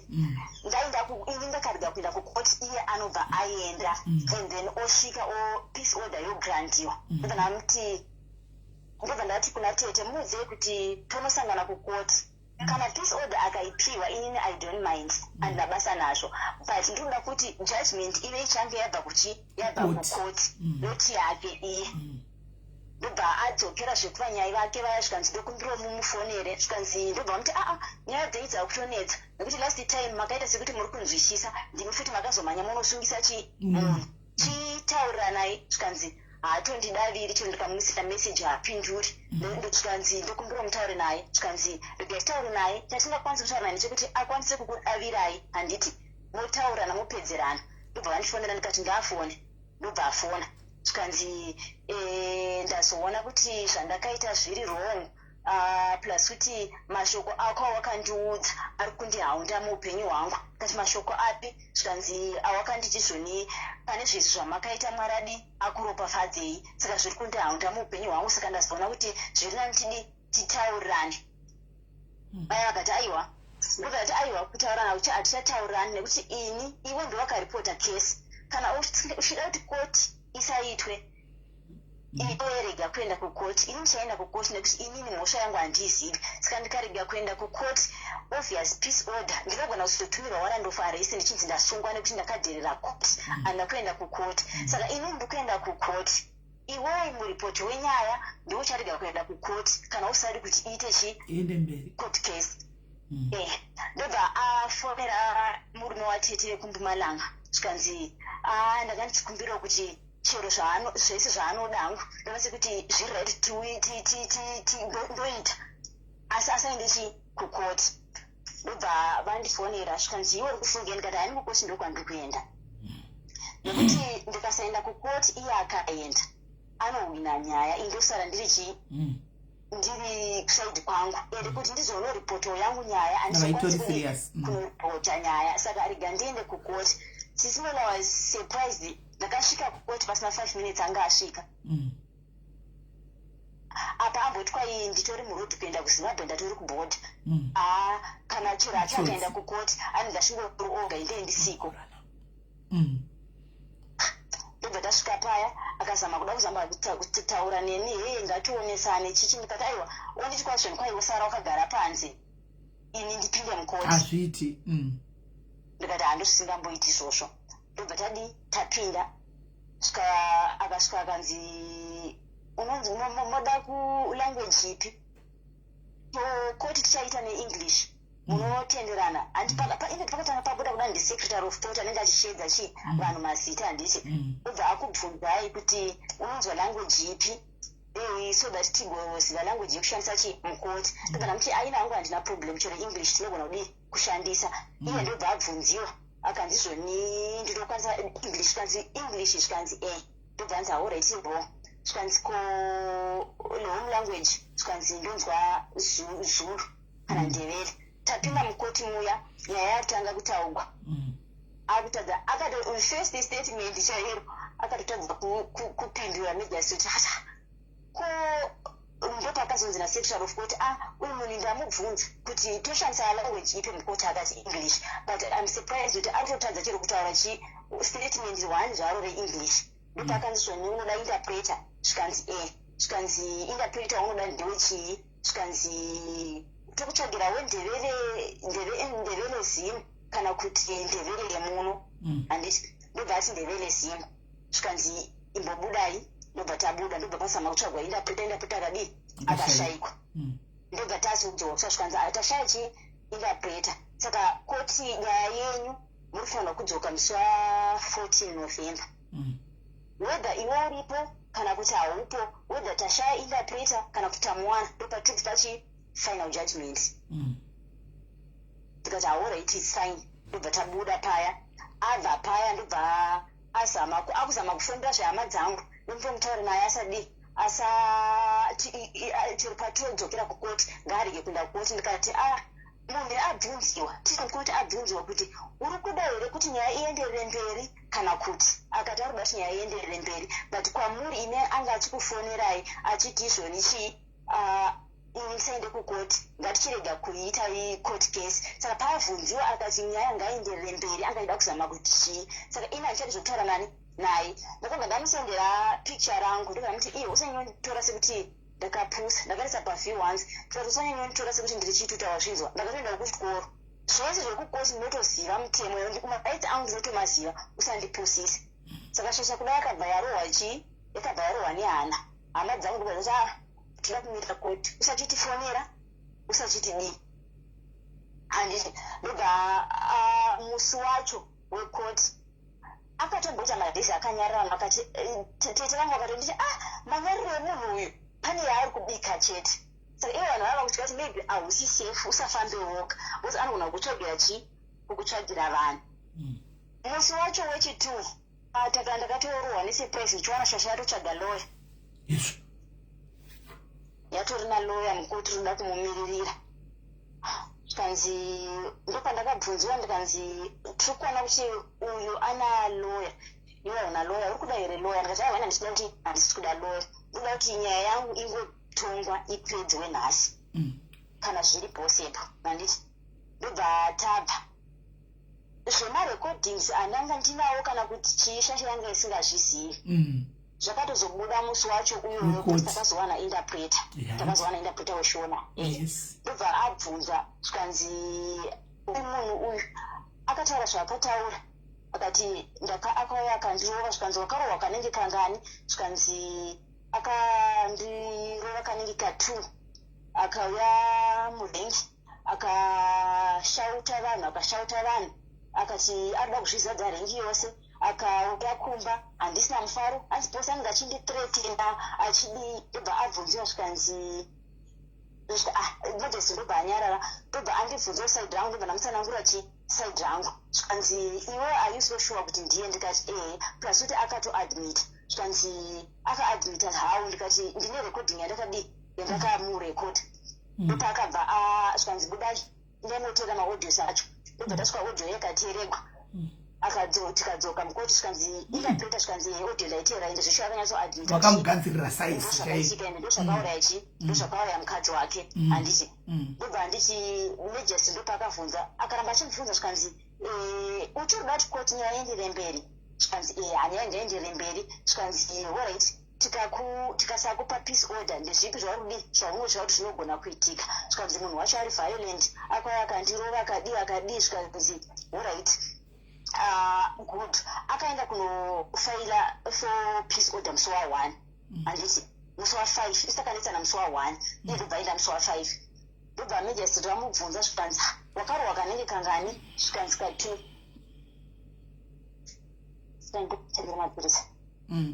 Zvikanzi izvoni ndakarohwa kanenge ka2. Zvikanzi kozvekuuya murengi achikuthreatena. Zvikanzi almost anzi akatozviita kanenge ka5. Zvikanzi wo. Ndobva vamubvunza zvikanzi baba imi muri kureva nhema, mati pakarohwa kanenge ka2 makanetsana nemunhu uyu papeace order iyi mataura kuti makanetsana musi wa1. Handiti ari manheru achifuma ari 2. Zvikanzi 2 maivepi? Zvikanzi 2 ndakaenda kuZimbabwe. Handiti zvikanzi peace order marecords ari kunditi peace order makaapply peace order musi wa5. Saka ini makanetsana nemunhu musi wa1 pa4 days idzi kusvika musi wa5 makarohwa kanenge ka2. Munhu akauya murengi akati ndoda kusvizadza murengi akakuthreatenai kangani mati kanenge ka5. Akazviita kupi? Manga musiku mamuchiti muri kuZimbabwe. Ndopazonditi zvoni iwe uri kuda kutomba peace order. Ndikati peace order iyi peace order handisi kutoda kuti apiwe peace order. Aitofanira kuuya kupeace order ka ndini nekuti ndini ndisitorina peace. Ngaatonyimwa peace order nekuti itori tsika yake yekuti munhu akaziva kuti waziva anobva amhanya kupeace order. Peace order yadopa yakadi takabvanzi akabva anyimba peace order. Ndobva zvapera zvakadaro. Ndobva tagara ndambamba mutaudzawo. Ndobva wamukuru murume watiti rangu wekumbumalanga ndopa akazomufonera zvikanzi right, makati sungisa uye matipinza musituation mukauya pano mukatiita zvituta zvenyu muchiti mwana ngarege kuenda kukoti, uchiisa ini munhu mukuru uchiti mwana ngarege kuenda kukoti, iwe uchienda kukoti zvako. Saka tanga takambokupai time, tambokupai tambo kuti tione kuti muzvisungirira kusvikepi. Ende tanga takanyarara, kunyarara kwedu kwanga kusiri kureva kuti takapusa, tanga tiri munzira kudii kuuya, tanga kuchiuya izino nenyaya yedu. Ndipo vakabva vangoguma ipapo. Ndobva vandibvunza kuti iwe uri kuda kuita zvipi? Sikaenda ndakwati indinoda kuenda kuda kushingisa munhu, but ine kuti mari dzangu dzanga dzisati dzabhalanza. Saka inini pfungwa dzangu ndanga ndichifunga kuti ndodzokera kupolisi kuya kana kuti ndoita zvekwana mambo.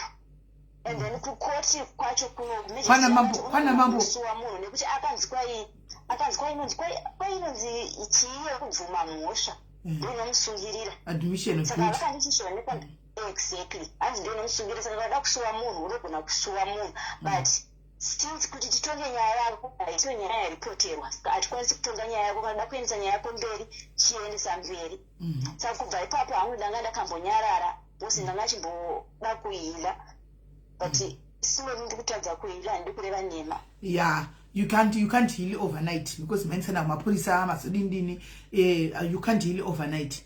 Ende munhu uyu chokutanga kanyepa kuti ndine mukadzi wenhaka iye achitori nemukadzi wake antoona 2 iko zvino wakanyarara kudai so kwaranga choti nyaya yapera akatonyuma peace order because vakatoona kuti pane nyaya antoona 3 wo ipapo enda tichadzokeri kumashure asi takungopataura kuitira vamwe vari mucomment section mangwana handitika vagodzidzawo handiti uyu akabatwa aenda kusleep over akatosimuka chinhu kuenda kusleep over handiziva kuti kusleep over mningina achadzokeri kumashure ikoko kuti waiti kunodii kunona TV here handizivi yangu waidi kana waiziva kuti urida kunoita sex nemunhu wako sezvimanga makudanana in next time guys kana muchienda ikoko takurai makondom enyu kana kutenga maprep enyu endai nemaprep enyu makanwa maprep enyu kuitira kuti zvinhu zvakadai zvikaitika unonwa prep handiti she knew kuti vainoita sex but maybe aifunga kuti pachanoprotectwa hanimaona but munhu akadini akabva nomubata pasina protection and that was so fast ari kuti zvakaitika muna June July August pa 2 months August anga akutorwara flu isingaperi atove neinfection kuzasi wakarapiwa here infection ndia ndakangotsvaga maantibiotics asati evidence andatomboenda kuchipatara kubva right chazvinoita inogona kutove isiri infection unogona kutove une STI andiona ende muvakadzi ona zvazvinoita manje kuvakadzi unova kuti uende clinic kuvakadzi inogona kugara 2 years unayo isati yabudikira uri right saizvo zvauri izvozvo 2 years asi ichidodini ichidokomba saiwo kana kangwara semunhu akatombo wakanga uchita waidi waiwa chii kusasi wakabuda mapundu waivaviwa waita sei kuvaviwa and then even discharge chaiko chiorana nhasi zvinomboti zvikambogara zvodzoka discharge inenge inoirritata zvekuti wakapuwa wakatopiwa isiki haisi infection wakatopiwa STI andori neSTI murume ucho saka iwe kuzoavoida vana gonorrhea nana syphilis chitoenda kuchipatara izvozvo ungonobaiwa majekiseni ako wopiwa mishonga yako chitoenda izvozvo usatombomira kana ukatowana nguva itoenda hanzi STI ndo infection ka ndizvo here iwe kune infection wendi kune infections dzekuti vakadzi vanoita inonzi chi iya vanoita kuvaviwa inonzi kudi uya kamboya pano inonzi kudi yeast infection haisi STI kadiya yeast infection haisi STI handi unenge uchingovaviwa mene kuchingovaviwa itori STI handisati ndakamboita yeast infection ever since handitoizivi ndakatozotanga kuti nditonzi ndakaita infection ndopa ndakatotanga painfection iwe ever since in my life handisati ndakamboita chero nanditeve asi ndakamboita infection yeast infection iaids isiki here guys STI here inonzi ishi kwanzi she definitely is a sexually transmitted yes a sexually transmitted infection yes muri right papo STI is an infection STI is an infection tozviziva handi but infection dzandi dziri pakawanda here handi kune yeast infection futi kwaita urinary tract exactly infection saka yake iyi ndo yatiri kutaura kuti inonzi chi sexually transmitted infection STI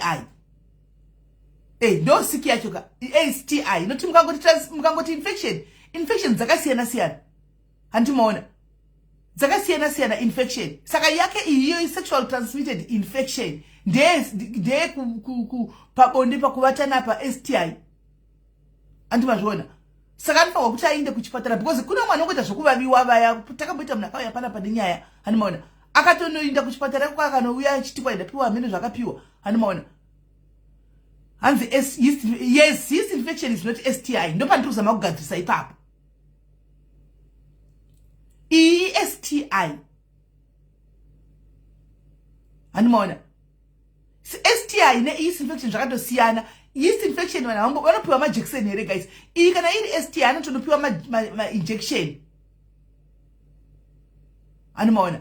Alright, but anyway, haisiri yo nyaya dia. Iwo uva utine uchipatara mningina wangu. Antika, enda kuchipatara, zvishamisi enda zvinyadzisi kuti waita STI. Go and tell them the symptoms and izva kufila. Ndukunzwa so. Vanokutarisa antika. Obva vakupa manhikiri mapiri kana timishonga na mapiri kana timajekiseni ongobayiwa handitika. And then iwewe pachezvako, what do you want to do nemunhu unoda kuita sei? Because chokwadi chiripo ndechoti munhu uyu itsotsi anogona kuzokublock kuvhara mangwana oti uya hako uya ndidai hakuna. The fact that akatombokurarisa panze, the fact that akatombokwendesa kota chida kuisa peace order, dei paka peace order akapiwa izvozvi dei usina access kwaari antiwazviona. So the fact that akutsvagira hama dzenhema kuti tsaure chero akazoti uya tigari akugariki, unenge uchitoita slave ipapo, unenge uchinzi ugari zvokuti uchafrustrata kusvika wabva wega. Ndisingambodi kureva nhema simeli taura chokwadi chero izvezvi mweya wacho kunzi kwai chiro tikanzi anyengerera adiye andisisina. Haiwa kusainda hapo ndakatotsamwa andisisina nekuti chero nhamba ndakabva ndati ndiita ipapo, but inini hangu andizivi right now kuti ndiile kutaura chokwadi. Ndiri hano akukona pane musikana makamboita live uya achitsvaga zvekuuraisa munhu right now ndototsvaga vanhu. Hatitori that ruchu manje. Hauende hona kazvipitika ka. Hona you are on a live mira dia.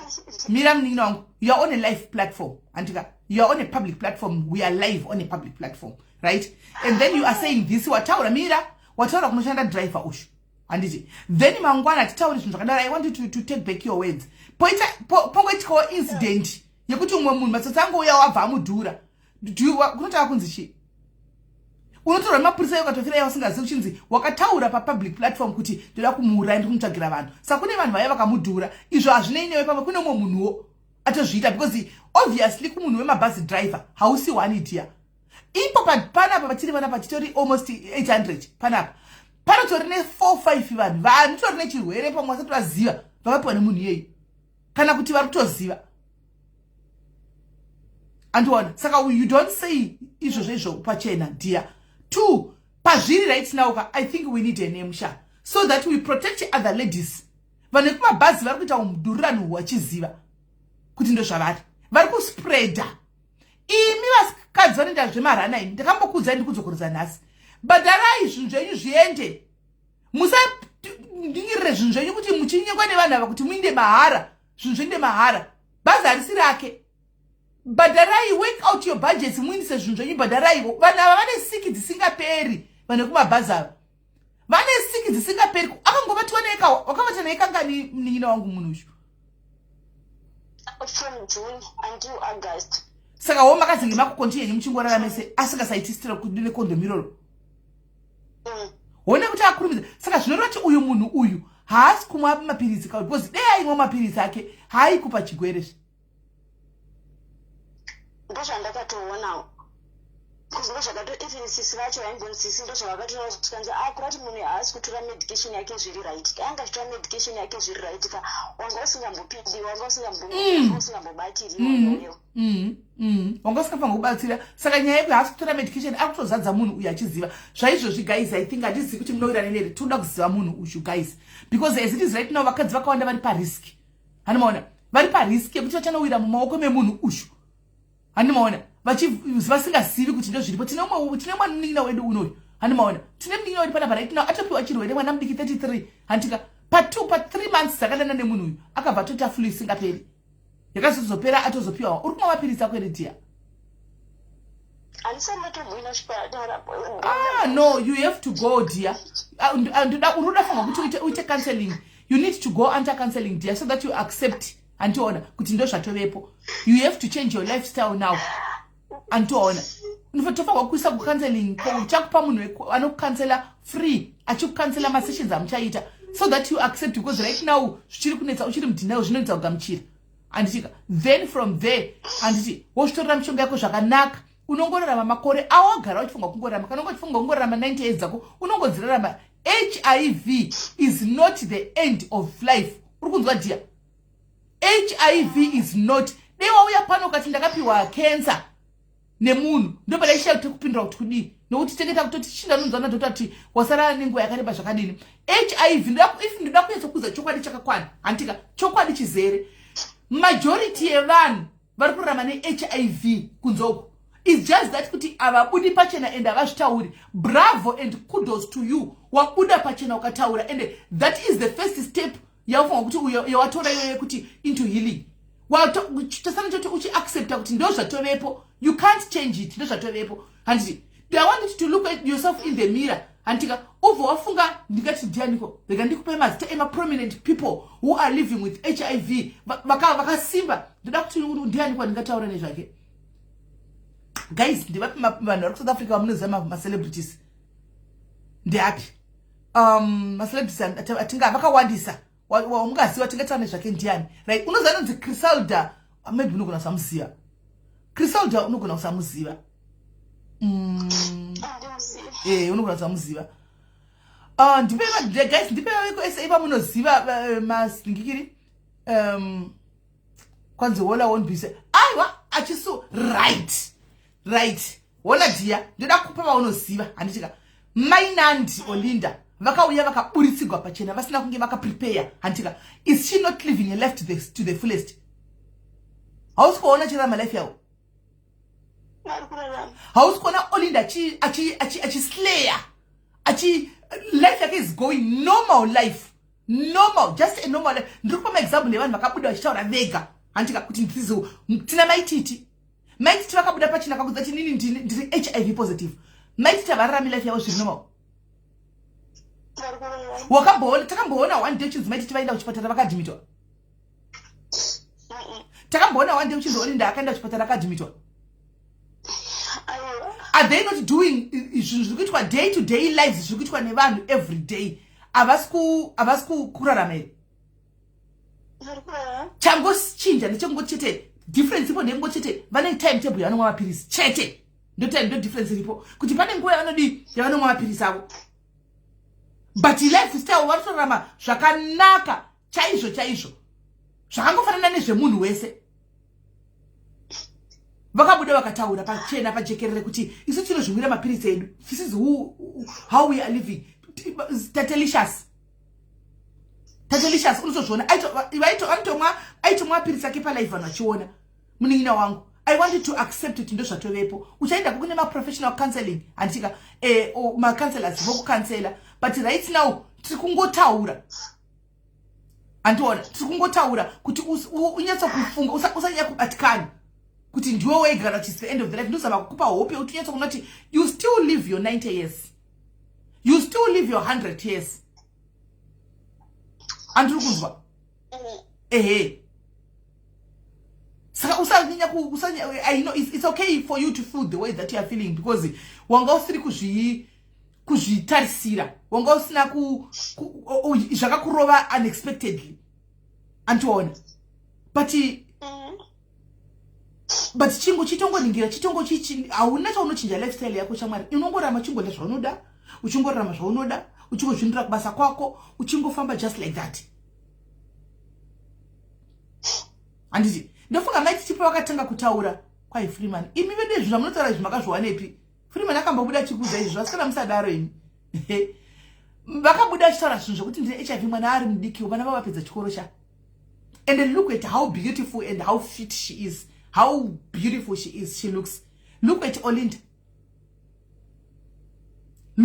how beautiful and how just like zvakangodaro.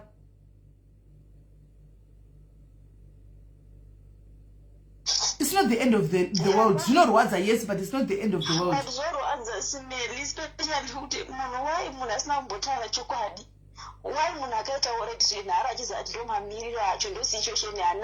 I know. He's a selfish bastard murumoyo. Hana kunge akubuda. Ndosaka ndati stara kita kutorida because kana akagona kukuitira kwauri akazvitira kune vanhu vakawanda. Kana akagona kukuzvita kwauri arikutozvita kuna vanhu vakawanda asingatauri. Which is true. Yes. Which is why we need to protect your vakadzi. And they can actually tender and doubt to number second to your head on. If you allow. Kumuzati, your sin will not go unpunished.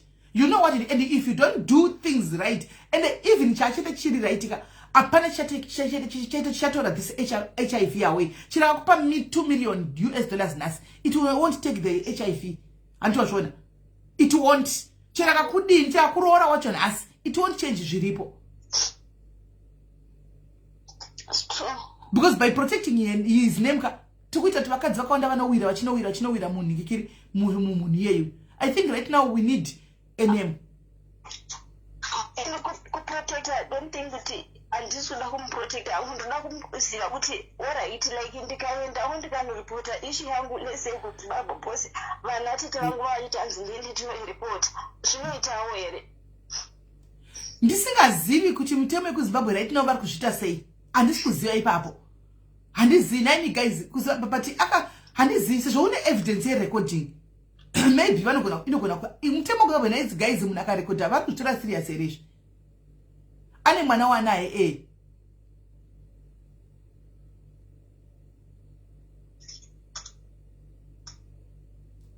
uri pa live this ausikocha live this ndoda kuti ndinyorere zita ipapa ini ndindichataura ndinyorere zita ini ndindicharinyora mu comment section. Nyora zita ipapo ingonyora zita racho rese ini ndindichikunyora mu comment section. Kana azototera ina andizi ouza mai ava ndivakanyora zita rako ouya wonditumira ini samoni apei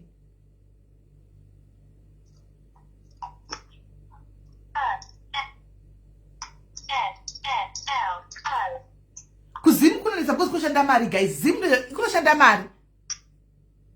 Zimu kunoshanda mari.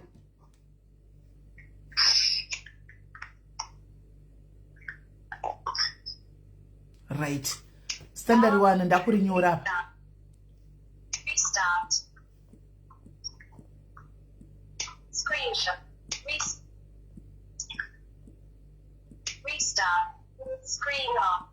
Lock screen.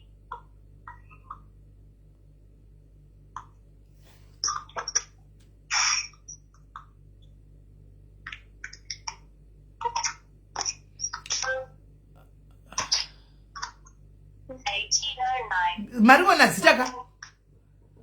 zita iro tanyora apo. Munhu arikuisa angry face tiri kuda kubloka. Tiri kuda kubloka chongo bidona pana pani tiri kubloka. Munhu aisa angry face I'm going to block you. 1 hour. Screen off. Zvakaoma. I'm going to block you. Angry face chako chakaisa icho. Uchu.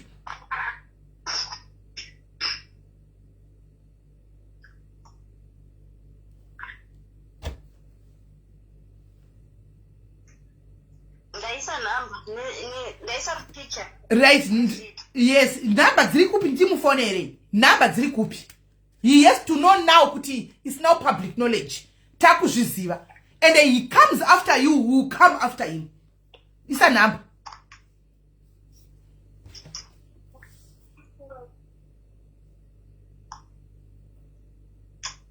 Vaskana vari mu comment section. Oh, it's not saver. Alright, it's okay.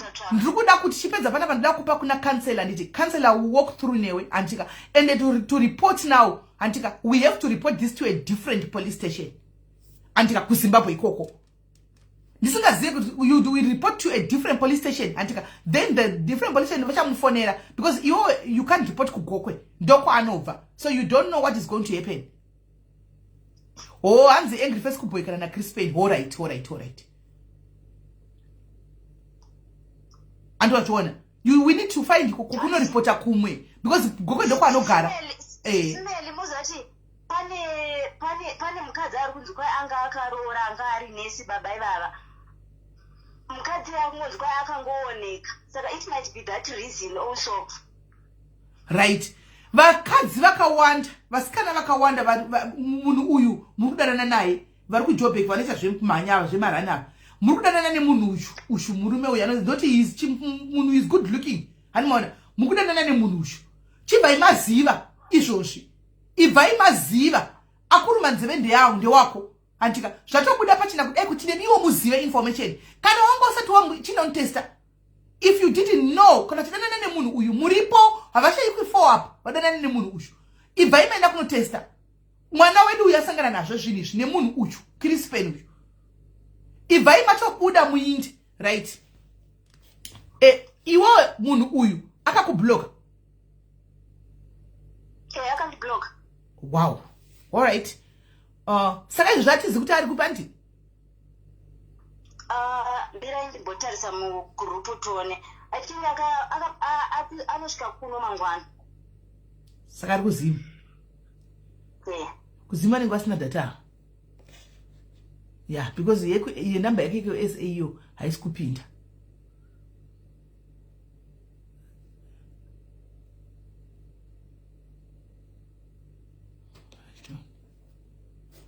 Dzese hadzisi kudeliver. Dziri kungoita ma1 tick, meaning to say kuti hatorina iye kuzimaberi kuita right. Ndoda kumbokudonedza 2 minutes ndokufonera. 2 minutes.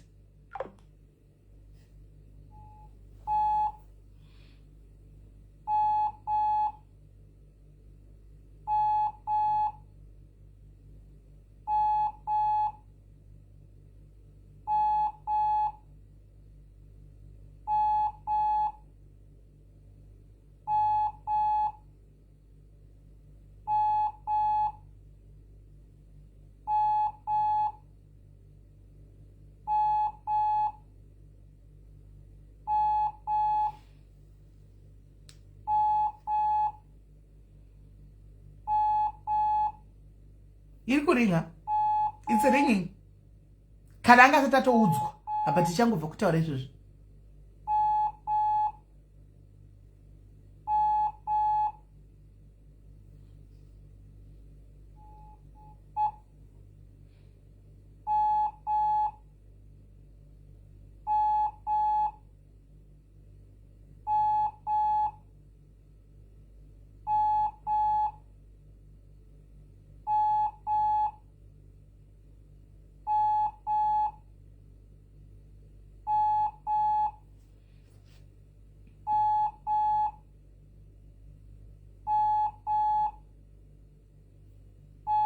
Hasi kudaira phone. Anogona kuve izvozvo atoudzwa. Anenge atoudzwa nevanhu vake. Apashayikwe vari kudanana naye, please my diaries. Andika unless matozviziva muchizvipira. One munhu yane mukadzi. Andimaona. One munhu yane mukadzi, two munhu uyu akapa mwana uyu chirwere. Marecordings nyaya ikatenda kupolisi mainzwa nyaya yese in detail. Haina two ways, haina kufungidzira kuti kudini. Akatenda kupolisi mwana uyu, polisi yeku SA nepolisi yeku Zimbabwe. Akaenda kumba kwake. Kana uko chifungo chizvini ishoti kakaviende kubikirwa. Arudedzera ende mwana she's a very good narrator. She's a very good narrator. Tayazodzikisa nyaya yake arudedzera kubva pakutanga. Akanorariswa panze kusvika kwese achiinvestigate munhu wake. Animaona. So vasikana kana muripo vane munhu uyu, vadane munhu uyu. Ibvai matenda mutesta iko zvinezvi. Go and get tested. Endai munotesta izvozvi. Endai munotesta izvozvi so muzive pamumire. And ari kuZimbabwe handina makoze direct call, handina data redirect call. Hello dear. Right. Mushe phone yake iri kuringa but haasi kubata. Pamwe asina kana anzi rasvitswa shoko. Rasvika pangoda ratoudzwa. Pane vanenge vatomu. Ma girlfriend ashayikwi papa, ma girlfriends akatoshayikwi. Manje amenei isitakudzai. Crispin Mandisha. Ndindadaro Crispin Mandisha. Ndindataura Crispin Mandisha. Saka iwe chinzwa mningina ndicha after this ndichakubata kuseri. Andika then unofa kuno reporter ku a different police station. I'll advise you on how to do that. Anditika. Then uno reporter iko ku different police station. From there nasa ndichakupa counselor. Washo dila naye chikubatsira kuseri kuti ukwanze kugamuchira kuti ndozvapene kuhila. Anditika then woenda kuchipatara. Anditika woenda kuchipatara. Anditika wono register kuchipatara kuti vakupe mishonga yako. And then shara neoneko chindiudza and thank you very much for coming and to give awareness pamusoro pa Crispin Mandisha kuna vamwe vakadzi vari pano wagona because anga acharamba chindira mberi achidaro kune vachateerera kune vachagga kuteerera vachangoti ndezvakezvo andiona because zvinhu zvinenge zvichienda pamwe mahara antiwazvona but don't stop living your life the way uchatongopinda futi murudo sezvauri izvozvo ugotoroorwa hazvinangana nebasa rese but akada kukuharasa akauya chikuharasa unondiudza tidzifambire nyaya dzake unondiudza alright iri body and ndokubata kuseri zvakaoma alright sharp ha ya zvakaoma vasikana avanhu vakaoma right ndataura nyaya yemwana weschool fees anditika kuti kuda kune mnhu anoda mwana wane school fees mufunge mwari vakanaka taita umwe wechi2 handika ari kudawo futi mwe mwana wechi2 nerera handiti kana but pane nyaya ndinayo panapa handiti pane nyaya ndinayo panapa saka nyaya iyi kai ndikonasa kuti uyu mwana uyu zvinani apinde apa handitika ishi yanyora hello sisimeli ndine mwana wekumusha kwangu musikana angagara aiunzana sana iposta ndini nyaya yauya kuseni but ndakatozorora zvangu handimaona akashayikirwa namai vake achizvarwa haazivi mai vake mwana uyu akakura achigara nagogo vake zvino gogo vaya vakashaya musi wa14 December vehama vakamukomberedza hapana ari kukwanisa kumutora zvichisiya kumutora zvichimusiya achishaya munhu kugara naye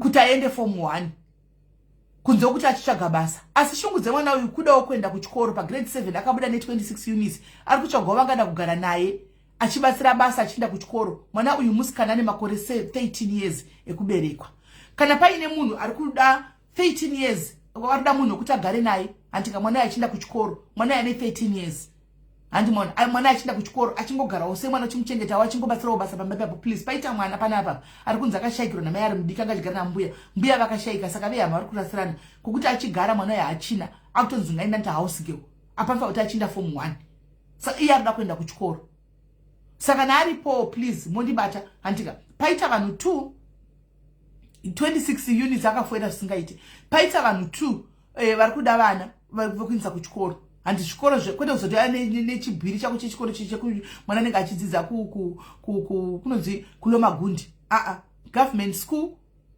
handitika government school primary level montibata hanzi ndipedi muchengete uya kuseri Susan uya kuseri yes uya kuseri anonogara pastand pako uchimidza chikoro that will be okay uya kuseri hanzi ndine nyaya yanguwo bedwe ndipirewo tinensi ya namba uyu ndipirewo tinensi ya namba ushu ndipirewo tinensi ya namba pamwana ngada akaita pamwe akafura ne situation saka anodzokorodza grade 7 kana wana pekugara anodzokorodza grade 7 yake handiti so ndipirewo tinensi ya namba ushu titange right idzi nyaya idzi atisi kuda kuti tibatanidze nyaya idzi dzawanda kudai dzimwe ndedzimwe zabvepi vakadizwa nyuma dzandotwa Ellen Chido ndanzwa kuti muri kutsvaga mukuda kubatsira ndanzwa kuti muri kutsvaga noda kubatsira asi tomboriwe pano hausiwe pano dhiya tikutora kumadiaries dhiya imi regai kunera munopa vanhu vari kunzoko nhamba handika tinopa pamadiaries pano mamwe muri kunopa kunzoko ko hatitombovaziva vatombofolowi pano vanofolowa kumwe gavanobatsirwa kumwe tikutora within our house within our family diaries family ndo matiri kutora vanhu imomo uyu utotoenda uenda hwakuti muri ku hatotizivi handika hatisi kuita izvozvo tikutora mumadiaries mukati mumadiaries ndo matiri kutora mumadiaries imomo mune vanhu vane vana vari kutambura ndo matiri kutora imomo musatipe vanhu vekunze vatisingazivi please as a belief anongouya tomubvunza 3 mubvunzo otodza kuidaira handimaona zvatopera namba yapinwa naadmin ishu right uyu ndeupushi toda kuti tibve tazokata tipinde panyaya imwe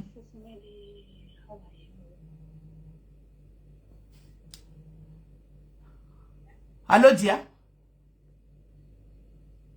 hallo Susan mushe ndokubata kuseri nobva ndakutaita contact navo tiripo because anenge achinogara nemunin'ina wangu pagora ndomubhadhara scholarships achigara nemunin'ina wangu no problem good atowana munhu ushu tondowari zvaita ndokubata kuseri tiripo sharp saka uyu mwana abatsirwa ave naye right saka ndakufonera uyu guys iyi toita nyaya 1 tobva tapedza apa dzatoyefoka idzi topinda munyaya imwe iyi yanhingi ikiri yapasta vedu avachiengu ndigaitipedzise yauyu tisabatanidze nyaya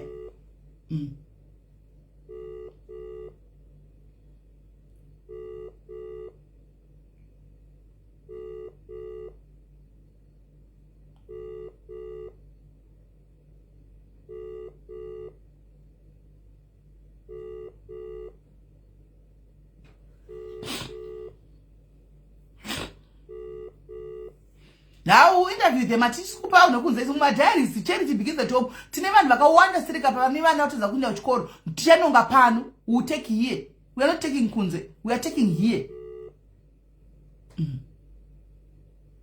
hello yes ndi uri right here hello Yes, kuri sei? Ilo murundizwa. Tiri kukunzwa, uri sei? Mushe. Right. Yes. Ndiri pa live right now. Saka ndiri pa madiary chibva watanga kusanangura nyaya yako, tikurumidze utiti toda kutopinda mune imwe nyaya. Okay, it's fine. Okay, Sismili, inendetwa Grace Dube, Oromei Vanessa, Ogara Cape Town, ndoshendera ku Camps Bay restaurant inonzi Mantra Cafe.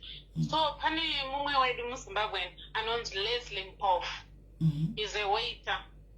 So mswesane But nyaya yako iri crucial imira. Nyaya yako iri crucial. Rigandisa ibatanidza nei mira. Rigandisa ibatanidza nei mira ndi drop ndizokenda kufanira futi. Guys, inyaya iri crucial. Handinga ibatanidza apa. Rigai ndikate ndidzoke. Handiti rigai ndikate ndidzoke. Handiti nokuti inotoda attention yayo yega nyaya iyi. Inotoda attention yayo yega nyaya iyi. Saka rigai ndikate then iimire yega. Iyo mira yega.